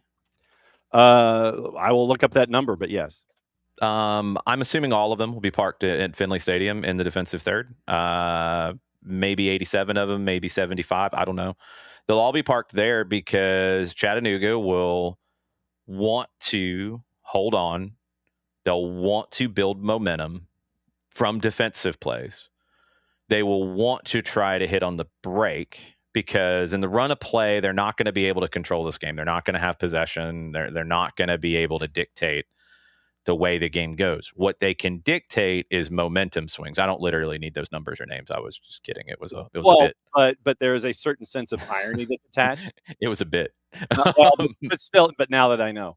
You can save it for later. Well, no, but there's irony attached to it. And that's the reason I say that. Why is there irony attached to it? Well, because we know what the transit system is here in Atlanta. Mm-hmm. Swap out the first letter, Uh-huh. and you get Chattanooga's. It's Carta? Carta. Okay. Well, Carta is going to be busy moving buses to Finley Stadium. Yes. I think they're going to sit back. I think they're going to try to hit on the break. I think they're going to try to, if it needs to go 120 for them, they'll take it 120. If it needs to go to penalties, they'll take it to penalties. I think it's going to be a challenge for Atlanta to break them down because they're going to put numbers behind the ball. Mm-hmm. So I go back to something that I talked about leading up to the Chicago game, and I'd say it's still a conversation. You've got to get more runners forward. You've got to get, and I think Alexei Moranchuk talked about it before the Chicago game. You know, you have a lot of people who want the ball to feet, which is fine, but whoever it's not played to their feet has to be making movement happen. Even if they don't get the ball on that movement, they have to make the movement happen because it drags defenders. It opens things up. It might open things up for the person on the ball who turns. That's fine. I mean, just think about the logistics of it. Like if you play a ball to Alexei coming inside, like he's not a winger. I don't know. You know, he's not playing as a true winger. Like wingers can play differently. Forwards can play differently, and it doesn't make them always a false nine. Central midfielders can play differently as 6s and 8s and 10s. Like different positions, people can interpret them differently. Alexei Moranchuk, when he is listed as a winger in air quotes, we know he's not, you know, what Raheem Sterling was as a winger. Like we know he's not, you know, what Kobe Jones was as a winger. Like he's not trying to run up and down the wing and put in crosses from the end line. He's coming inside. He wants to get on that left foot. He wants to get into the pocket there between the striker and hopefully the right back getting forward. He wants to get between the opposing fullback and center back. He wants to get into those spaces. I don't think he's a natural runner off the ball, but he's adapting to do it, and he's really the only one doing it, and that means he's the only one really scoring goals right now. So if you play to him in that spot, if he comes into the pocket and you play to his feet and he's on like a half turn, for example, so his body is facing the opposite touchline, you play to him. So he's got to turn to the right to go to goal. All right, he can see the striker. He can see the left side of the field. If you get movement from the striker, from the left winger, which a lot of times is Miguel Almiron, who again is not a traditional winger. He wants to come inside and play. All right. If they move, think about it if you're a center back playing this. You see a dangerous player on the ball who can turn to his left foot in a touch and rip a shot. If you have guys in your periphery moving, whether it's moving closer to the ball, like trying to make a run through, if it's moving away from the ball, trying to make a run to the back post. If you're that defender and you see that movement, what do? It's a lot harder for you to close the ball down because you got to think, oh, he might pass. I got to step to that side. Oh, he might hit it to the back post. I got to make sure that's covered. Let me turn. It freezes you. Mm-hmm. If there's no movement, if the ball is played to Alexei Miranchuk and then everybody else is waiting for a ball to their feet, what does the defense do? Let's just close down. Mm-hmm. Let's just clamp down and not let them do anything. You've got to get out of your comfort zone. I think if you are Miguel Almiron in this case, if you're Latte Lot, I think the fullbacks are trying to provide some of that movement. I want to see more, and I think you just have to based off the way that this team is. I think Galarza is starting to pick that up and find the space. And look, maybe it's a little bit different for him, but I think he's starting to find it. Cooper Sanchez, and he's told us before, he's been typically in a double pivot. He's been a deeper lying central midfielder playing deeper. I think he is growing more comfortable higher up the field. That's not his natural game. That's why we saw in Chicago, for example, Alzate came on for him when the team had to go forward more. That's a normal sub. Cooper's played really well, but you want him to get forward more. You need people to make runs. The one player who is getting away from type to fit the team, and he did this last year, and he did it when he got here in 2024, and he never gets the credit for it because he's a humble dude, and he doesn't always do the things that get him goals and assists, although this year it is. It's Alexei Miranchuk. Mm-hmm. Alexei Miranchuk has played any position he's been asked to play. He's done the job. He's adapted to the position. He's understood that, hey, I'm me. I got to be me in this position. But the team needs something different that I don't normally do. Well, I got to do it. Mm-hmm. He has. Look at some of the goals he scored. He's making runs into the 18 like a striker. That's not what he's typically done in his career, but he's doing it, and it's serving the team well. It's got to happen more. It's got to happen from others. So, I mean, I think Chicago showed you how important Alexei Miranchuk is to this team. Couple of other things that I wanted to get into with you this morning. I wanted to get into what seemingly is a daily John Texter update. Yeah. And once again, for the longer version, you went into it another deep, because this is what it requires. And when I go and give the Texter updates here, it is so everyone can become informed about what's going on, because it affects not just the Atlanta United economics, but it also is a window into current economics when it comes to the sport worldwide, multi-club ownership, and what have you. And so I feel it's important every time the name comes up and every time that there's an update that we have to give the update to add context with Atlanta United and with what it means worldwide. Yeah, this one's a little different. It's getting very complicated. Basically, if I am correct in explaining this properly, to catch you up, Eagle Football Holdings Bidco, which is the entity that owns the teams involved. They own 85% of Lyon, for example. Right. It's the holding company that I think runs the financials of the team is maybe the layman's way of putting it. So the Bidco portion of it was placed under administration by Court Gully in Britain. That was all part of getting John Texter out as chairman, Michelle Kang in as club president at Lyon. Now there is a new announcement out of Lyon in France specifically about that club situation. So still, we don't know anything about Molenbeek Palace is out of the mix. Botafogo's complicated. We'll come back to them. But with Lyon specifically, now Michelle Kang and Aries are in position to complete a full takeover because Court Gully is basically selling off the parts of Eagle Football Holdings Bidco. Right. I've said this before, and I don't know if people have really talked about it enough. The element of Aries, which is an investment firm, and Michelle Kang getting involved here always felt like this end game was, I think, more than possible. I would say likely from the very beginning, because John Textor was over leveraged when he did this to get Lyon. Yeah. And I feel like Aries knew that. And the relationship between Aries and Michelle Kang, we've talked about it before. I don't know if it's 100% clear. Is that right? Like in terms of how they work together exactly? Right. It is. Yeah. There's still some edges that have to be figured out.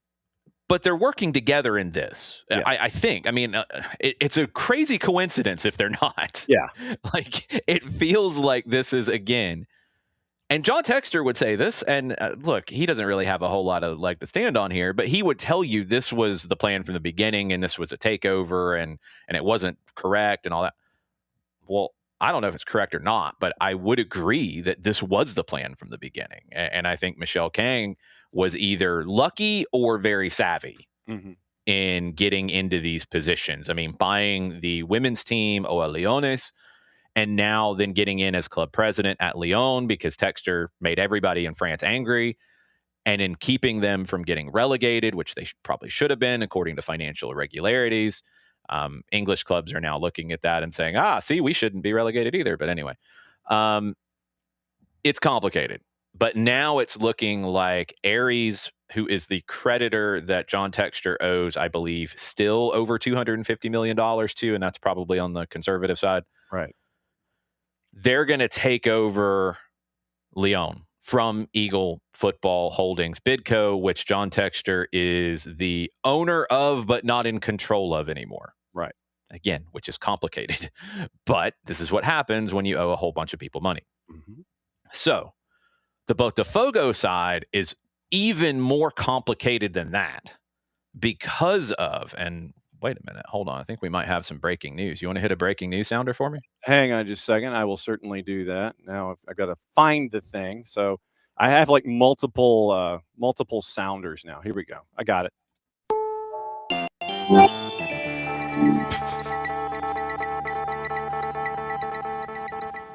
Where did that sounder come from? That's old CBS radio. Okay. Well, old CBS radio reports that U.S. Soccer Sporting Director Matt Crocker is leaving the federation for the Saudi Arabian Football Federation 2 months before the World Cup. Yep, I had that on the list. Yes. What? On the list? No, on the things to talk. No, I'm not asking what, like from you. I'm asking what is he doing? What is happening? Pursuing another opportunity in international soccer. It's 2 months before a World Cup that his federation's hosting. Uh-huh. Like, I have one word, bruh. Uh-huh. Seriously, yeah. You're going to leave 2 months before the World Cup that you've been building for? You're walking out the door then? Are you serious? Like, wow. First off, love to see the bag that you got to do that because it better be good. Yeah. Because in my opinion, this is so utterly disrespectful to his current employer to do this in this way. So incredibly disrespectful. And it makes it look like he came here to get a bag and then he got a bigger bag. I don't know the guy, never met him. No idea. I know, as he said to The Athletic, he gets frustrated with things about how U.S. soccer is structured. Well, you knew that walking in the door. To walk out 2 months before the World Cup that you have been preparing for as a host nation, to walk out before the biggest World Cup for the U.S. men's national team of our lifetime, Is it going to change the team or anything? No, not really, because you're pretty much down that road. But to do this is a really bad signal for U.S. soccer. Again, it is disrespectful. You want to announce this when the tournament's over and go and get your bag? Fine. Mm-hmm. I'd have a very different reaction to it. It's like, okay, whatever. Yeah. To do it this way, that's wrong. Mm-hmm. And to me, I would in no way be looking to hire Matt Crocker for any job that I would have if he's going to treat his current employer in such a disrespectful way. And the bag that you were discussing better be a damn good bag, because he was among one of U.S. Soccer's highest paid employees. Yeah. $658 plus in base, $179 in bonus and incentives, and a $152,000, almost $153,000 relocation payment to move to Georgia. He got $153,000 to sit there. It's like, we need you to move to Georgia. Here's $153,000. So quick math. Yeah. Did he even get a chance to spend all of that? Probably not.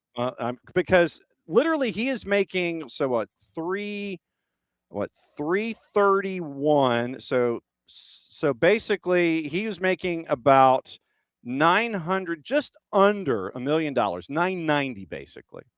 Base, bonus, and relocation payment. He was making $990,000 in the tax year ending March 31st of last year.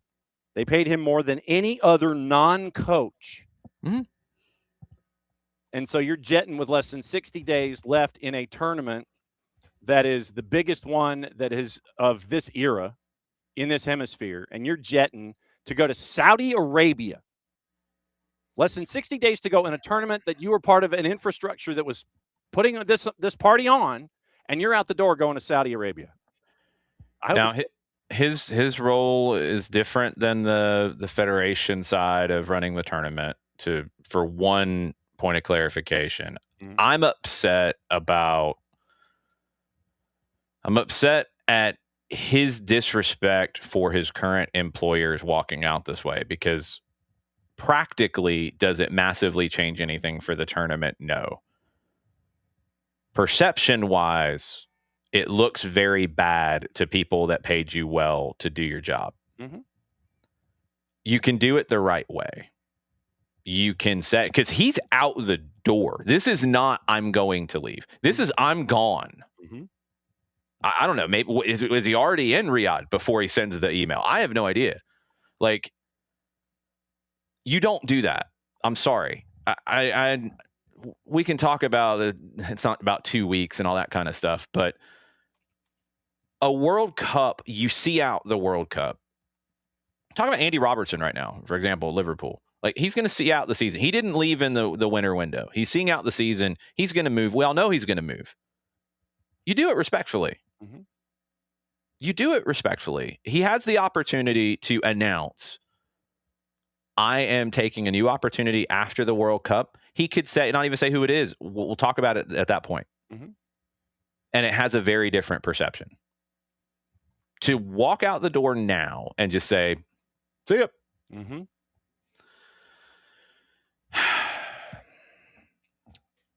I'm going to say this, and then we're going to move back to John Texter and Leon for a second before I say anything else. But sure. Okay. I'm going to say this. I am very sick and tired of a lot of people who come to the U.S. from other countries in soccer and talk about how they do it better and talk about how the U.S. structure is so bad and talk about how it all needs to be better and how it should be like they're used to and how it should be this and it should be that. And they come here for the paycheck and they don't actually give a damn other than the paycheck. There's too much of that. Is he part of that? I don't know. It looks like he is with the way this went. Maybe he isn't. Maybe he did a bunch of great things behind the scenes and is going to leave a whole bunch of great legacy. Well, he tarnished it perception-wise, and he tarnished his employers that paid him very well perception-wise, and it looks like he's one of those folks.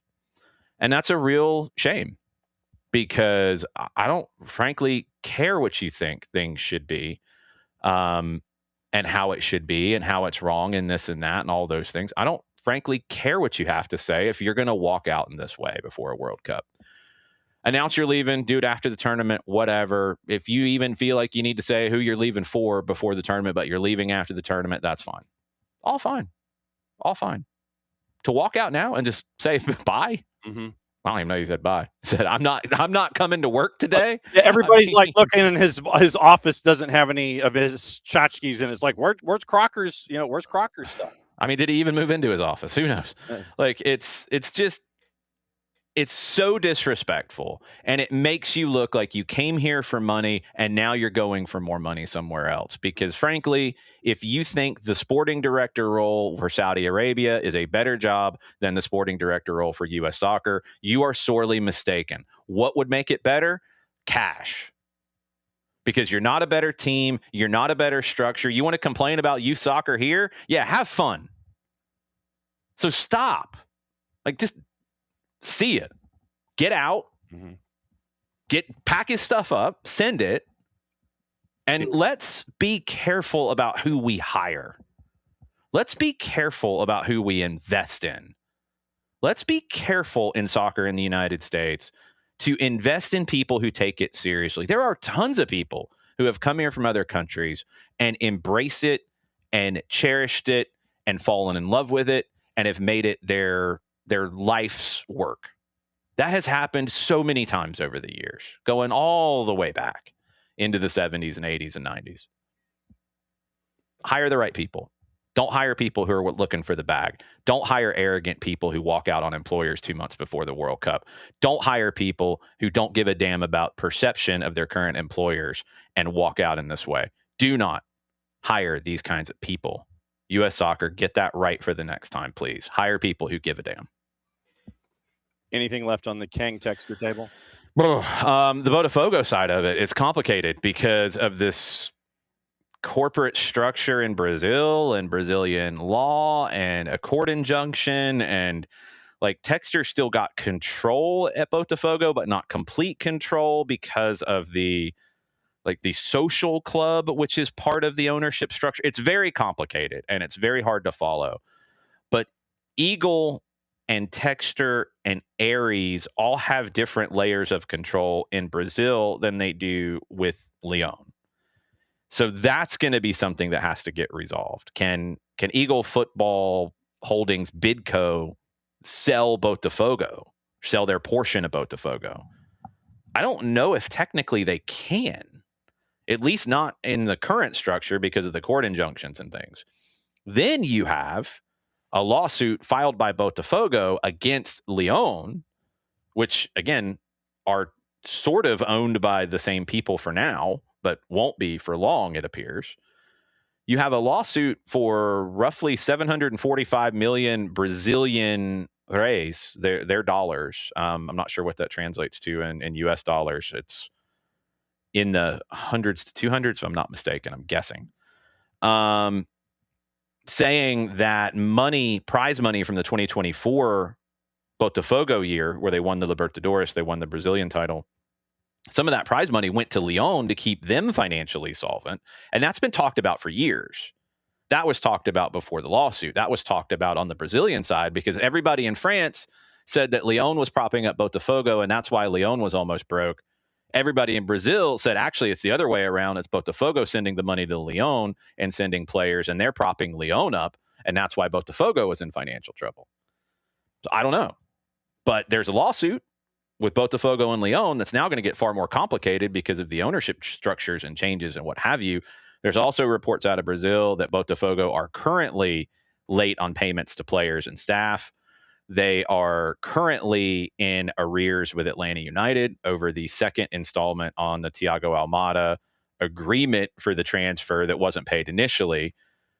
My assumption would be that there are some pretty heavy financial penalties for being in arrears. And who knows what other kind of penalties could be involved in that agreement. You don't make the agreement to get them out of the transfer ban if you're not protecting yourself. Because you're going to get all your money or you're going to get things that are equal to that amount of money. Correct. So, whatever that looks like, I don't know. It's going to be fascinating to find out how all that goes. But right now, they are not in another transfer ban. But they do owe Atlanta United money, according to all reports. That second installment wasn't paid, and they're broke. And now there's reports out of Brazil that Textor is trying to find new investors or get more money out of the last loan shark that he got money from to pay the first installment. And now, like, there were reports that loan shark knew walking in, same as Aries, that he ain't going to repay. And they're going to get part of the ownership of the club, but can they get part of the ownership of the club because of Eagle Football Holdings Bidco? And yeah, you tell me. I don't know. It's the People's Court's going to be very busy on this one. Doug Llewellyn outside the room. Conversion rate for a Brazilian real to US dollar is 20%. So take whatever. Yeah, so I was in the ballpark. Yeah. So right now it's 20 cents on the dollar to convert from Brazilian to US. So yeah, 745, 20% of that. Yeah, I was in the ballpark. It's sad that I'm knowing these conversion rates now because of all of my readings of Brazilian media and French media. And yeah. Yeah. So there you go. I was going to, I also had Open Cup on the list. I had USWNT on the list, but you got a long night. Are you going to get in a nap between now and AST? Possibly. There's Champions League to watch this afternoon too, which could be really interesting with Barca and Atleti. And Barca's fired up because Atleti grew the grass long. Also, Barca's fired up because they got to make a big comeback at the Metropolitano. Mm-hmm. Liverpool, they're fired up because they got to make a big comeback. All kinds of different things. Any questions out there from folks? If you want to fire them off, I'll give you a couple minutes. I see people reacting to my rant. Yes. Sorry, I was fired up. But you're square on that. I mean, that's literally the perception that is being left behind by Matt Crocker lacks in professionalism at certain levels, because, the timing is horrific. And the perception that's attached to that is like, I'm jetting for this gig. The perception is, oh, well, then obviously what you were doing with the U.S. didn't mean, much of nothing. And that things were, and this is perception. Like I said, people are going to look from the outside and they'll go, well, if Crocker left and he was one of the more higher paid folks, and then he's leaving this close to the World Cup, then things are obviously so wrong somewhere in there. That's what people will say. And so that forced him to take this job in Saudi Arabia, and he's going to take this created position or whatever it is. It doesn't matter what is going on internally. Those on the outside that don't know what's going on the inside are going to sit there and attach a Crocker exit to, obviously something is wrong. And you're going to have that cloud hanging over this whole thing. To leave this close to a tournament and to lack the professionalism in a business sense to sit there and say, yes, I am leaving at X time. Once the tournament is over, we're going to put a bow on everything. I appreciate my time with U.S. soccer, but I've got this opportunity with Saudi Arabia or insert country here, and I can create something at my next job. I want to thank U.S. soccer for the time that we had together, but when the tournament is over, I've got this. You could have done it that way. Been nebulous about your next gig, saying, I'm going to wrap up my time with U.S. soccer. I've enjoyed it. Then when they brought me in from Southampton, I anticipated A, B, C, D, and E. It's been great to bring the sport to this level here with the greatest competition on the planet coming in less than 2 months. But once this is over, I'm heading over here. That didn't happen. Crocker's like, nope, I'm out. It's very poorly done, and it creates a lot of questions of people are going to ask, why is he leaving for a lesser ranked team before the tournament? That you're not purely hired for the tournament. He was hired to be part of long-term change, and he doesn't even make it through a full cycle. Now you're going to go into, from the U.S. soccer side, we'll put Crocker to the side for a second. From the U.S. soccer side, now you're going to go into the post-World Cup side of things, probably needing to hire a new manager, and you're definitely going to need to hire a new sporting director. What does that process look like? Because you're straight back into Gold Cup, Nations League, like you're straight back into things in the fall. My assumption is Mauricio Pochettino is going to be managing a European club in the fall. Yeah. That's my assumption. Might be wrong, might not. And I don't have a problem with that, again, because he didn't leave right now. Mm-hmm. He has opportunities, it sounds like, when you've got jobs potentially open with not Tottenham anymore, which I think would have been the spot that he wouldn't have minded going back to. But Manchester United could be hiring. Real Madrid could be hiring. There could be others. Now, Southampton, is that correct? That they are looking for a manager after Iraola is going to leave? Bournemouth. Sorry, mixing up my clubs. You're good. Yes, Bournemouth. They'll be looking. I don't know. Who knows? I mean, Tom Hicks would have to. Bill Foley'd have to really shell out some money at Black Knight to bring in a Pochettino. They got the money though. Like, that's the thing, is like, if they wanted to, they've got it.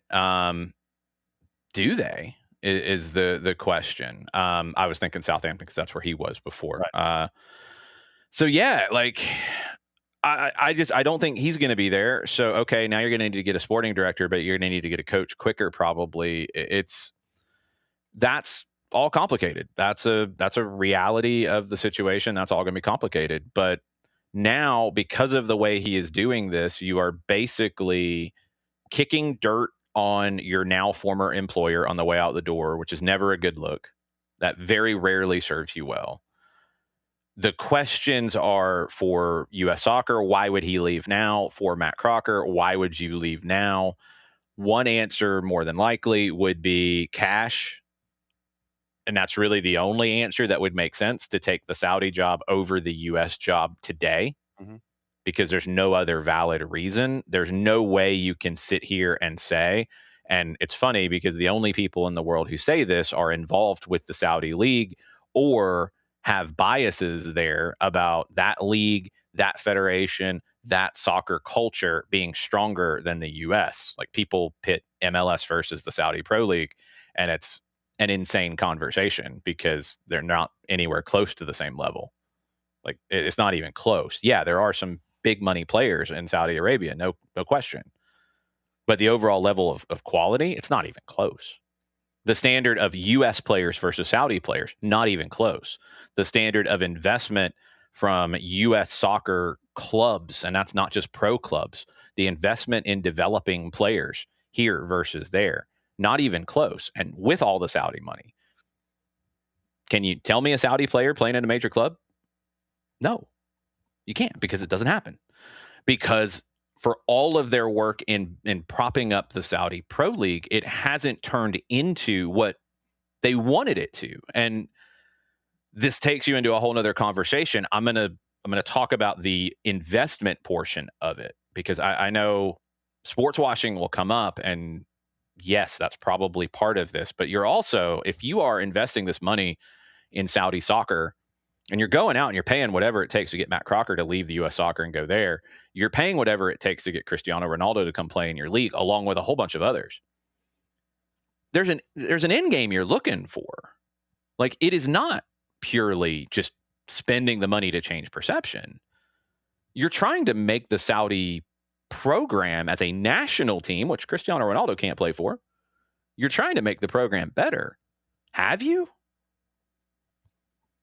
I mean, they kind of are what they've always been in terms of where they stand. They are sometimes competitive, sometimes a World Cup qualifier, not really in competition to be the best team in the continent. They're always in that second group.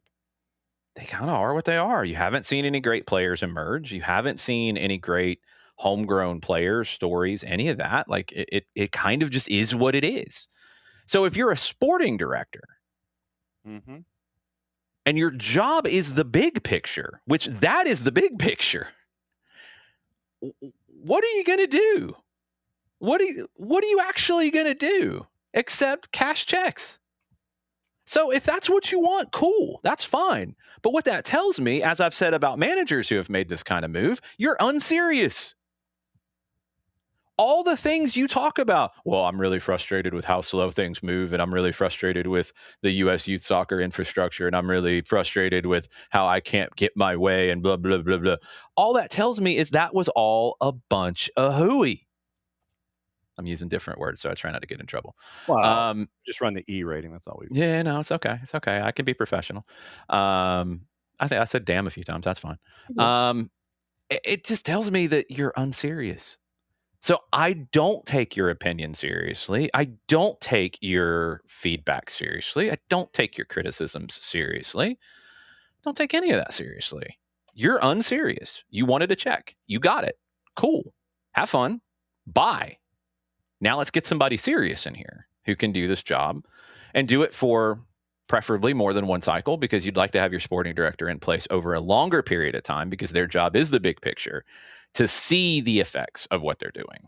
So Matt Crocker, unserious. Matt Crocker, disrespectful.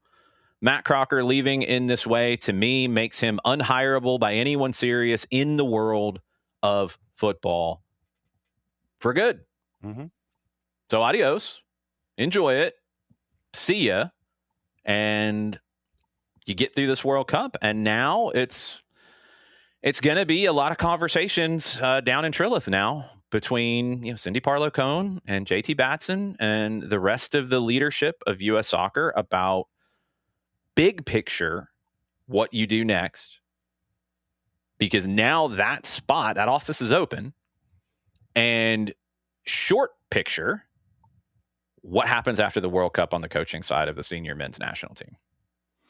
So those are, and they're two different conversations that are related, but I think you're going to have to treat them differently because of timing. So that's just what it is. You put the short-term conversation off because you can't deal with it right now. I just like the perception of Matt Crocker leaving and the way that he's doing it is wrong.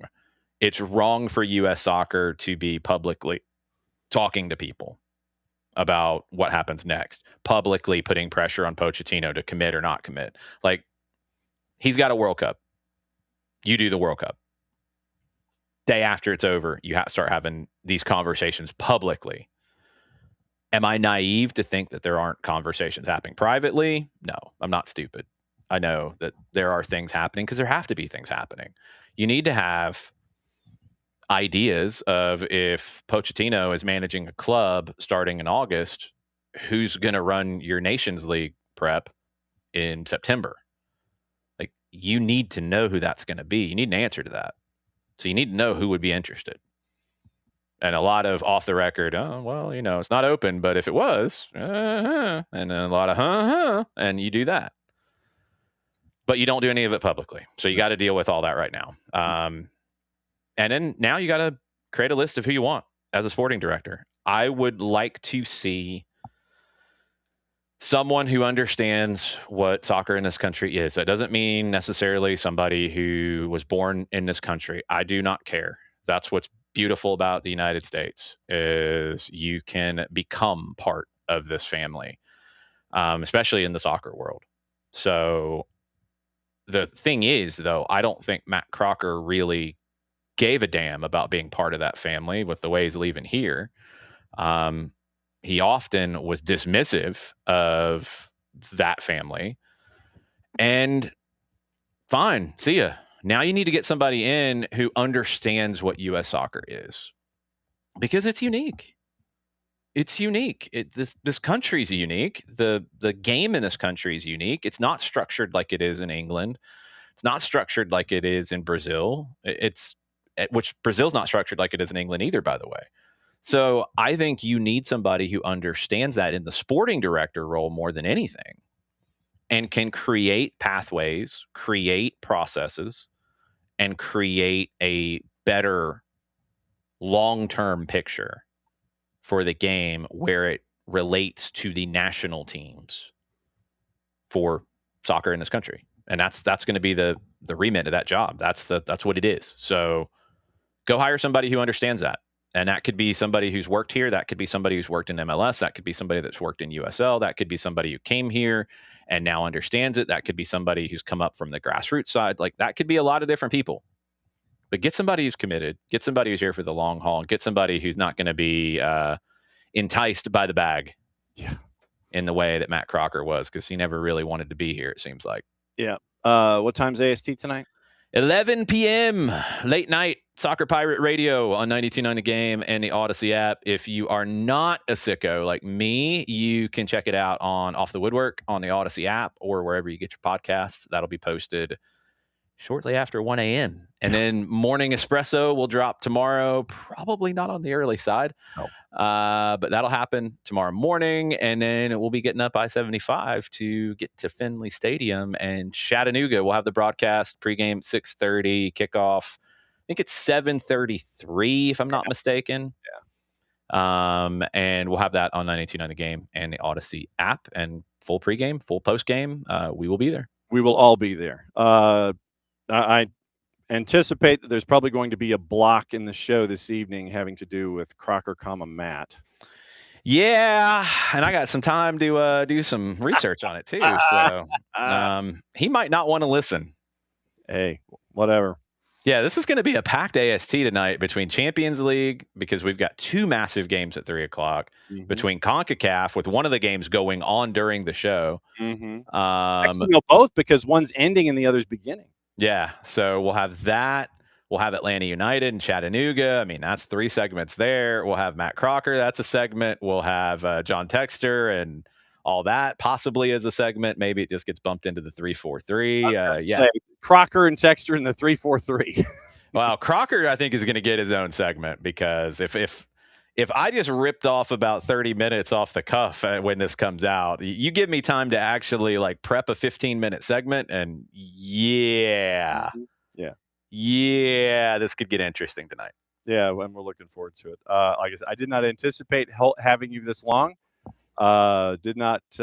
Ish happens. Oh, I know. And like I said, I still have like open cup juice boxes and other ish to get into before we get out of here, and all the things. So go save your voice, and we will be listening tonight, especially for the Matt Crocker-isms. That segment alone should be absolutely EGOT worthy by the time it's done. Yeah, I might save that one for after midnight. There you go. We'll see you soon, my friend. Adios. There he goes. Jason's mad. You should be. Matt Crocker exits stage right. Perception horrendous. Dude's out the door.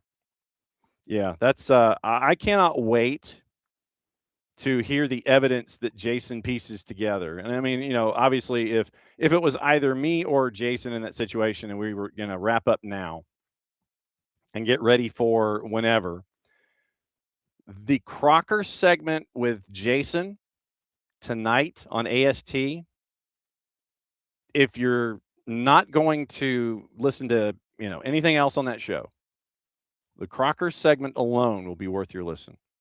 Then the Texter segment, and then CONCACAF, and then Champions League, and then Atlanta United. So yeah, good. 2 hours. Be plenty to talk about. I'm going to save Emma Hayes for as part of tomorrow, so we will save that for then. Juice boxes before we get out of here. The Chattanooga match, Abby, will be on. It'll be on Parabros. It'll be on Paramount Plus at the very least. Rundown on who's doing what where. So let me give you the rundown for the matches as of right now. Tonight, Revs in Rhode Island is on Paramount Plus at 7. Lou City in Austin, 7 o'clock, Paramount Plus, CBS Sports Network. Detroit City, Chicago Fire, Paramount Plus, and Golasso. 7:30, Westchester, NYC is on Paramount Plus. 8 o'clock, Switchbacks and Sporting Kansas City, Paramount Plus. Rapids, Union Omaha, 9:30, Paramount and CBS Sports Network. Sacramento Republic, Minnesota United, 10 o'clock tonight, Paramount Plus and Golasso. Tomorrow, FC Naples and the Purple Team kicks off at 7. That's on Paramount Plus, CBS Sports Network. Then on Golasso, they're going to do an Open Cup Golasso show. That should be all hands on deck. Chattanooga FC, Atlanta United right now is on Paramount Plus. I would also keep an eye out on the YouTube channel for U.S. Soccer because they've rolled over there so far in the early rounds. So keep an eye out for that. Paramount Plus also has Richmond and Crew, Red Bulls in Pittsburgh, Charlotte FC and Independence, and DC and One Knox. All those, you have 5 starting at 7:30 tomorrow night. They're all on Paramount Plus.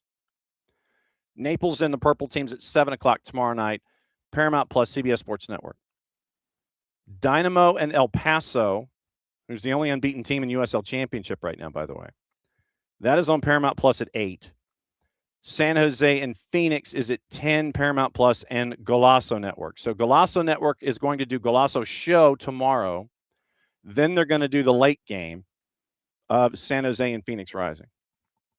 So that's your rundown of the 2 days. We'll give you juice boxes for CONCACAF. We'll give you the juice boxes for CONCACAF a day at a time. For Open Cup. For Open Cup, we'll give them to you a day at a time to see if any other juice boxes evolve for tomorrow.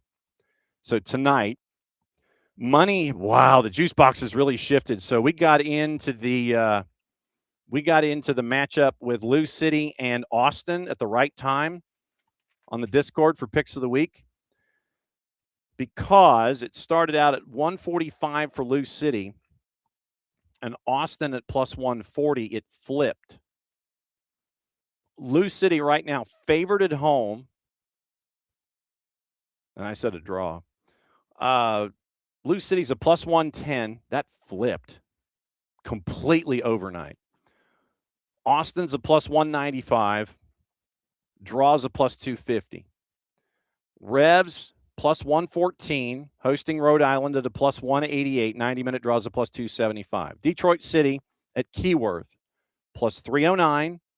Going up against Chicago Fire, minus 149, draws a plus 290. Westchester, big underdog, plus 450, hosting NYC, who's a minus 200, draws a plus 333.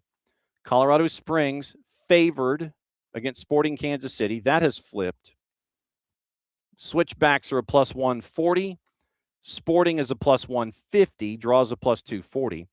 Rapids, big favorite tonight, minus 294 against the Cup set specialists, the Murder Owls of Union Omaha at a plus 600, draws a plus 375.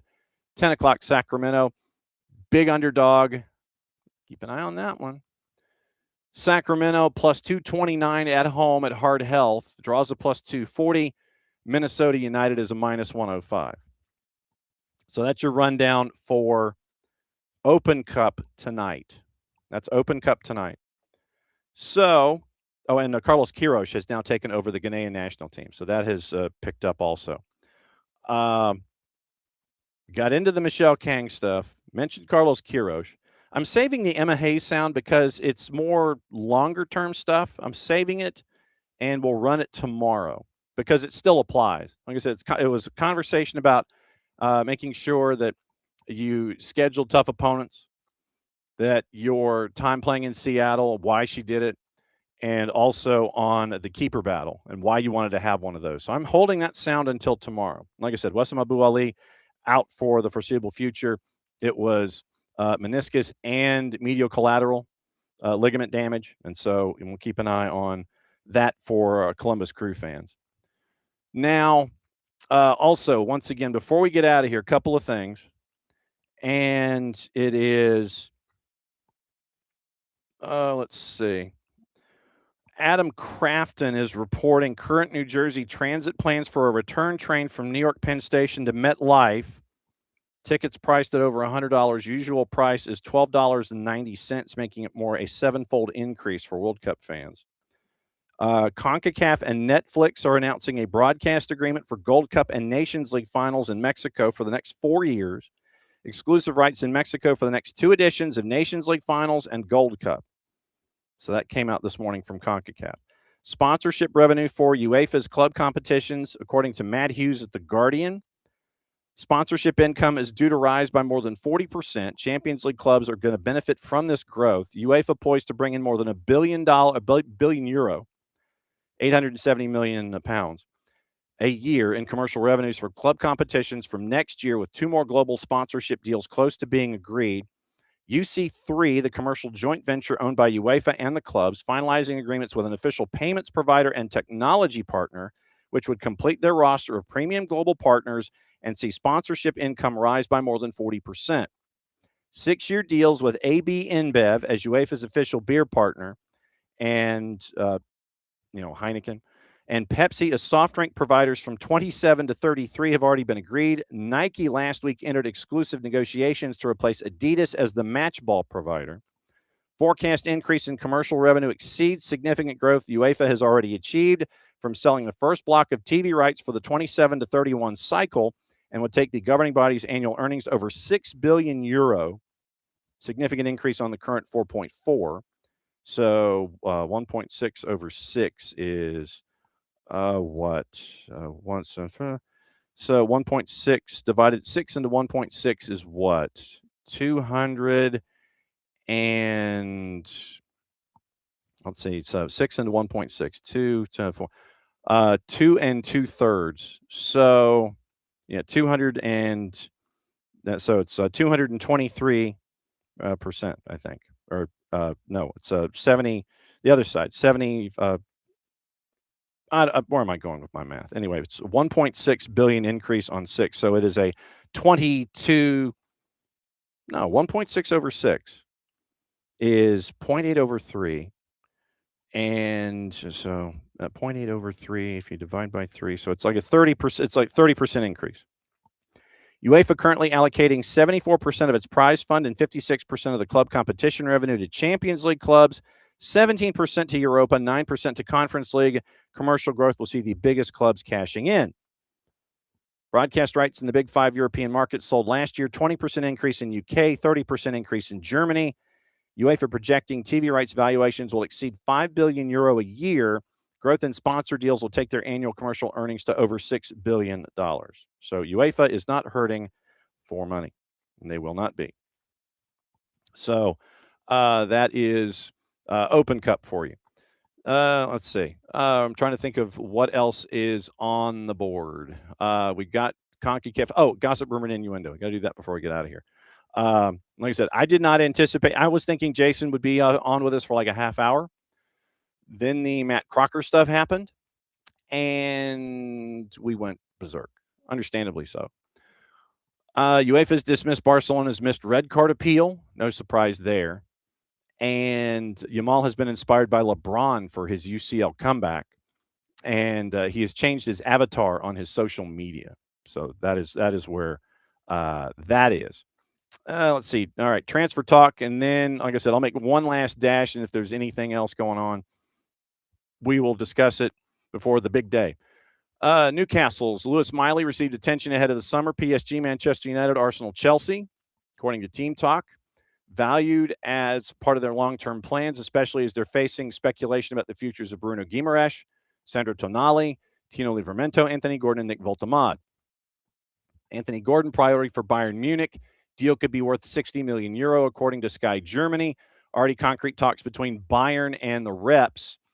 Bavarian's first choice to challenge Luis Diaz for a starting spot in Vincent Kompany's 11. Barca and Arsenal have also been linked. Magpies determined to keep him. Real Madrid, one of the clubs who can trigger a release clause of between €50 and €60 million for Nico Schlotterbeck's new deal at Dortmund, according to Sky Germany.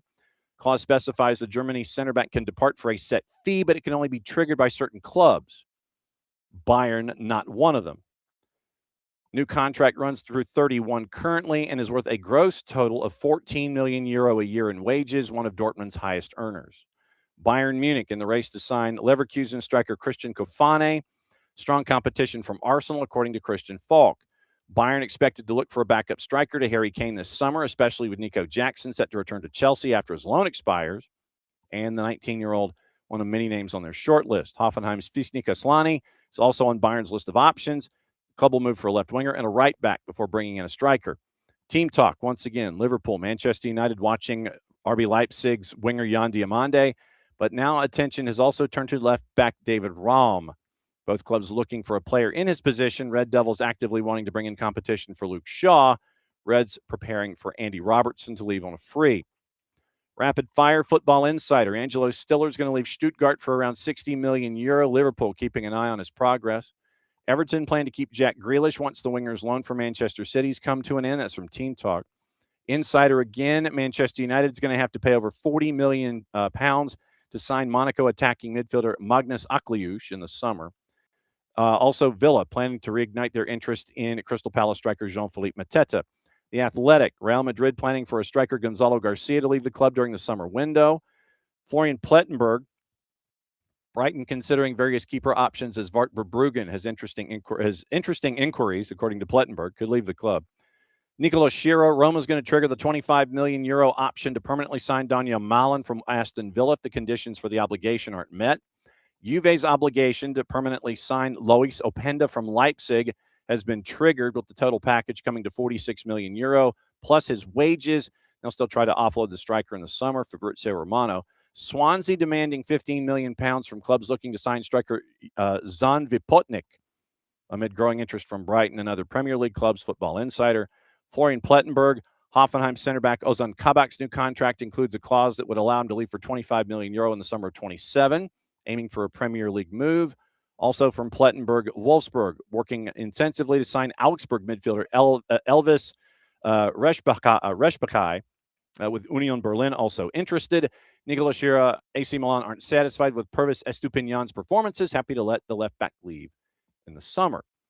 Now, we'll take the tour of the papers and see if there's anything that has been left on the table that we didn't get the chance to get into this morning, one way or the other. Like I said, we got into the Andoni Iraola. That was kind of our lead this morning. That's going to be a big decision for Bournemouth coming forward. Arsenal, the club is worried on a return date for Bukayo Saka, returning from his Achilles issue. Let's see. Quick hitters there. Let's see. Iran. I want to go here really quickly. Iran has released, and this is from Agence France Presse. Iran has released the assets of their women's football team captain in the Australia asylum storyline. Zahra Ganbari had been on lists of traitors, in quotation marks, whose assets were frozen. The latest move has been taken, quote, following her change in behavior. Iran's judiciary said yesterday authorities had released the assets of the captain of the women's football team seized after she made and then withdrew her asylum claim last month. She was among one of 6 players and one backroom staff member sought asylum in Australia back in March after playing in the Women's Asian Cup at the start of the war against the Islamic Republic. 5 of them, including Gambari, later changed their minds, returned home, given a hero's welcome. Then the court, according to someone named Mizan, whose edit was left out, so the full name was left out of the edit. Assets of Zahra Gambari, which had been seized, were released by court decision. Added the move was taken after a declaration of innocence following her change of behavior. Announcement came 2 days after Iranian media published a list of people they called traitors, in quotation marks, whose assets had been frozen. Ganbari's name appeared on the list, although it was not immediately clear when the decision to freeze her assets had been taken. Rights groups repeatedly accused Iranian authorities of pressuring athletes who compete abroad by threatening relatives or seizing property if they defect or make statements against the Islamic Republic. In this case, campaigners accused Tehran of pressuring the women's families, including summoning their parents for interrogations by intelligence agents. Iranian authorities, however, alleged Australia sought to force the athletes to defect. So, just 2 of the Iranian women's footballers remained in Australia have been training with the Brisbane Roar of the Women's A-League. Let's see. I think that's it. That's it for that paper. Let's see. Let me go to this paper. And let's see. Florian Wirtz. We mentioned Kieran McKenna as one of the possible names to chase after at Bournemouth. And we mentioned John Terry. Okay, so I think we're good there. Really quickly, let me go to the last paper and the last place that I can pick up information here. So we mentioned those. I think we're good. Okay, so once again, today, tonight, it is a bunch of everything. It is Libertadores, Sudamericana. You can get that on Fanatis, eventz.co/soccer down here. It is Champions League this afternoon. It is CONCACAF tonight. It is Open Cup tonight. So we have all the things. We'll talk about them tomorrow. Tomorrow's guest list includes UPSL, because we always have on our Wednesdays and hour number 1, we always catch you up with everything going on UPSL. So UPSL, Mike Jeffries, the head coach of the Charlotte Independents, Rob Ukrop, the executive director of Richmond Kickers. So they'll be on the show tomorrow as a part of our Open Cup coverage. Trying to track down the busiest man in show business, Dylan Butler, and we're also efforting our friend Gabe Schrei to talk about everything Chattanooga FC. Jason may get to him first, but we will find out what it looks like. So tomorrow, at the very least, Richmond Kickers, Charlotte Independents, UPSL, Open Cup, Champions League, CONCACAF. Again tomorrow, all the things.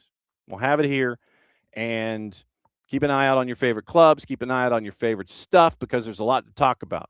And there are some days where literally 2 hours ain't enough. One enough today ain't going to be enough tomorrow. But that's why we're here every single day. Let me say hi to everybody before we get out of here. Saw Abby. Castor math curse, no doubt. Morning, Lokeville. Abby doesn't want to schlep to Chattanooga. I don't blame you. Morning, Abby. Morning, David. Morning, Derek. Good to see you. Morning, OG. And let's see. Morning. Let's see. So David and Derek, and we reported Wispy Transporthy, who wanted to send us to a Russian website. Give you credit for actually saying that. Morning, Alex. Morning, Dell. Morning, Wiley. And let's see. So let's see. There's Dell. There's Alex. Morning, Ricky. Oh, I already got tickets. Ricky, I already got tickets for the SEC in Auburn. I already got tickets. So in the door. Morning, David, and morning to all of you. We'll be back at it again, 9:05 in the morning, and we'll break everything down. Remember, tonight, in addition to everything going on, you've got AST, 11 to 1, 92.9 the game in the Odyssey app, and it's an opportunity to kind of live watch or watch along, but not do play-by-play for what's going on in CONCACAF and everything else. You'll have the one Open Cup match.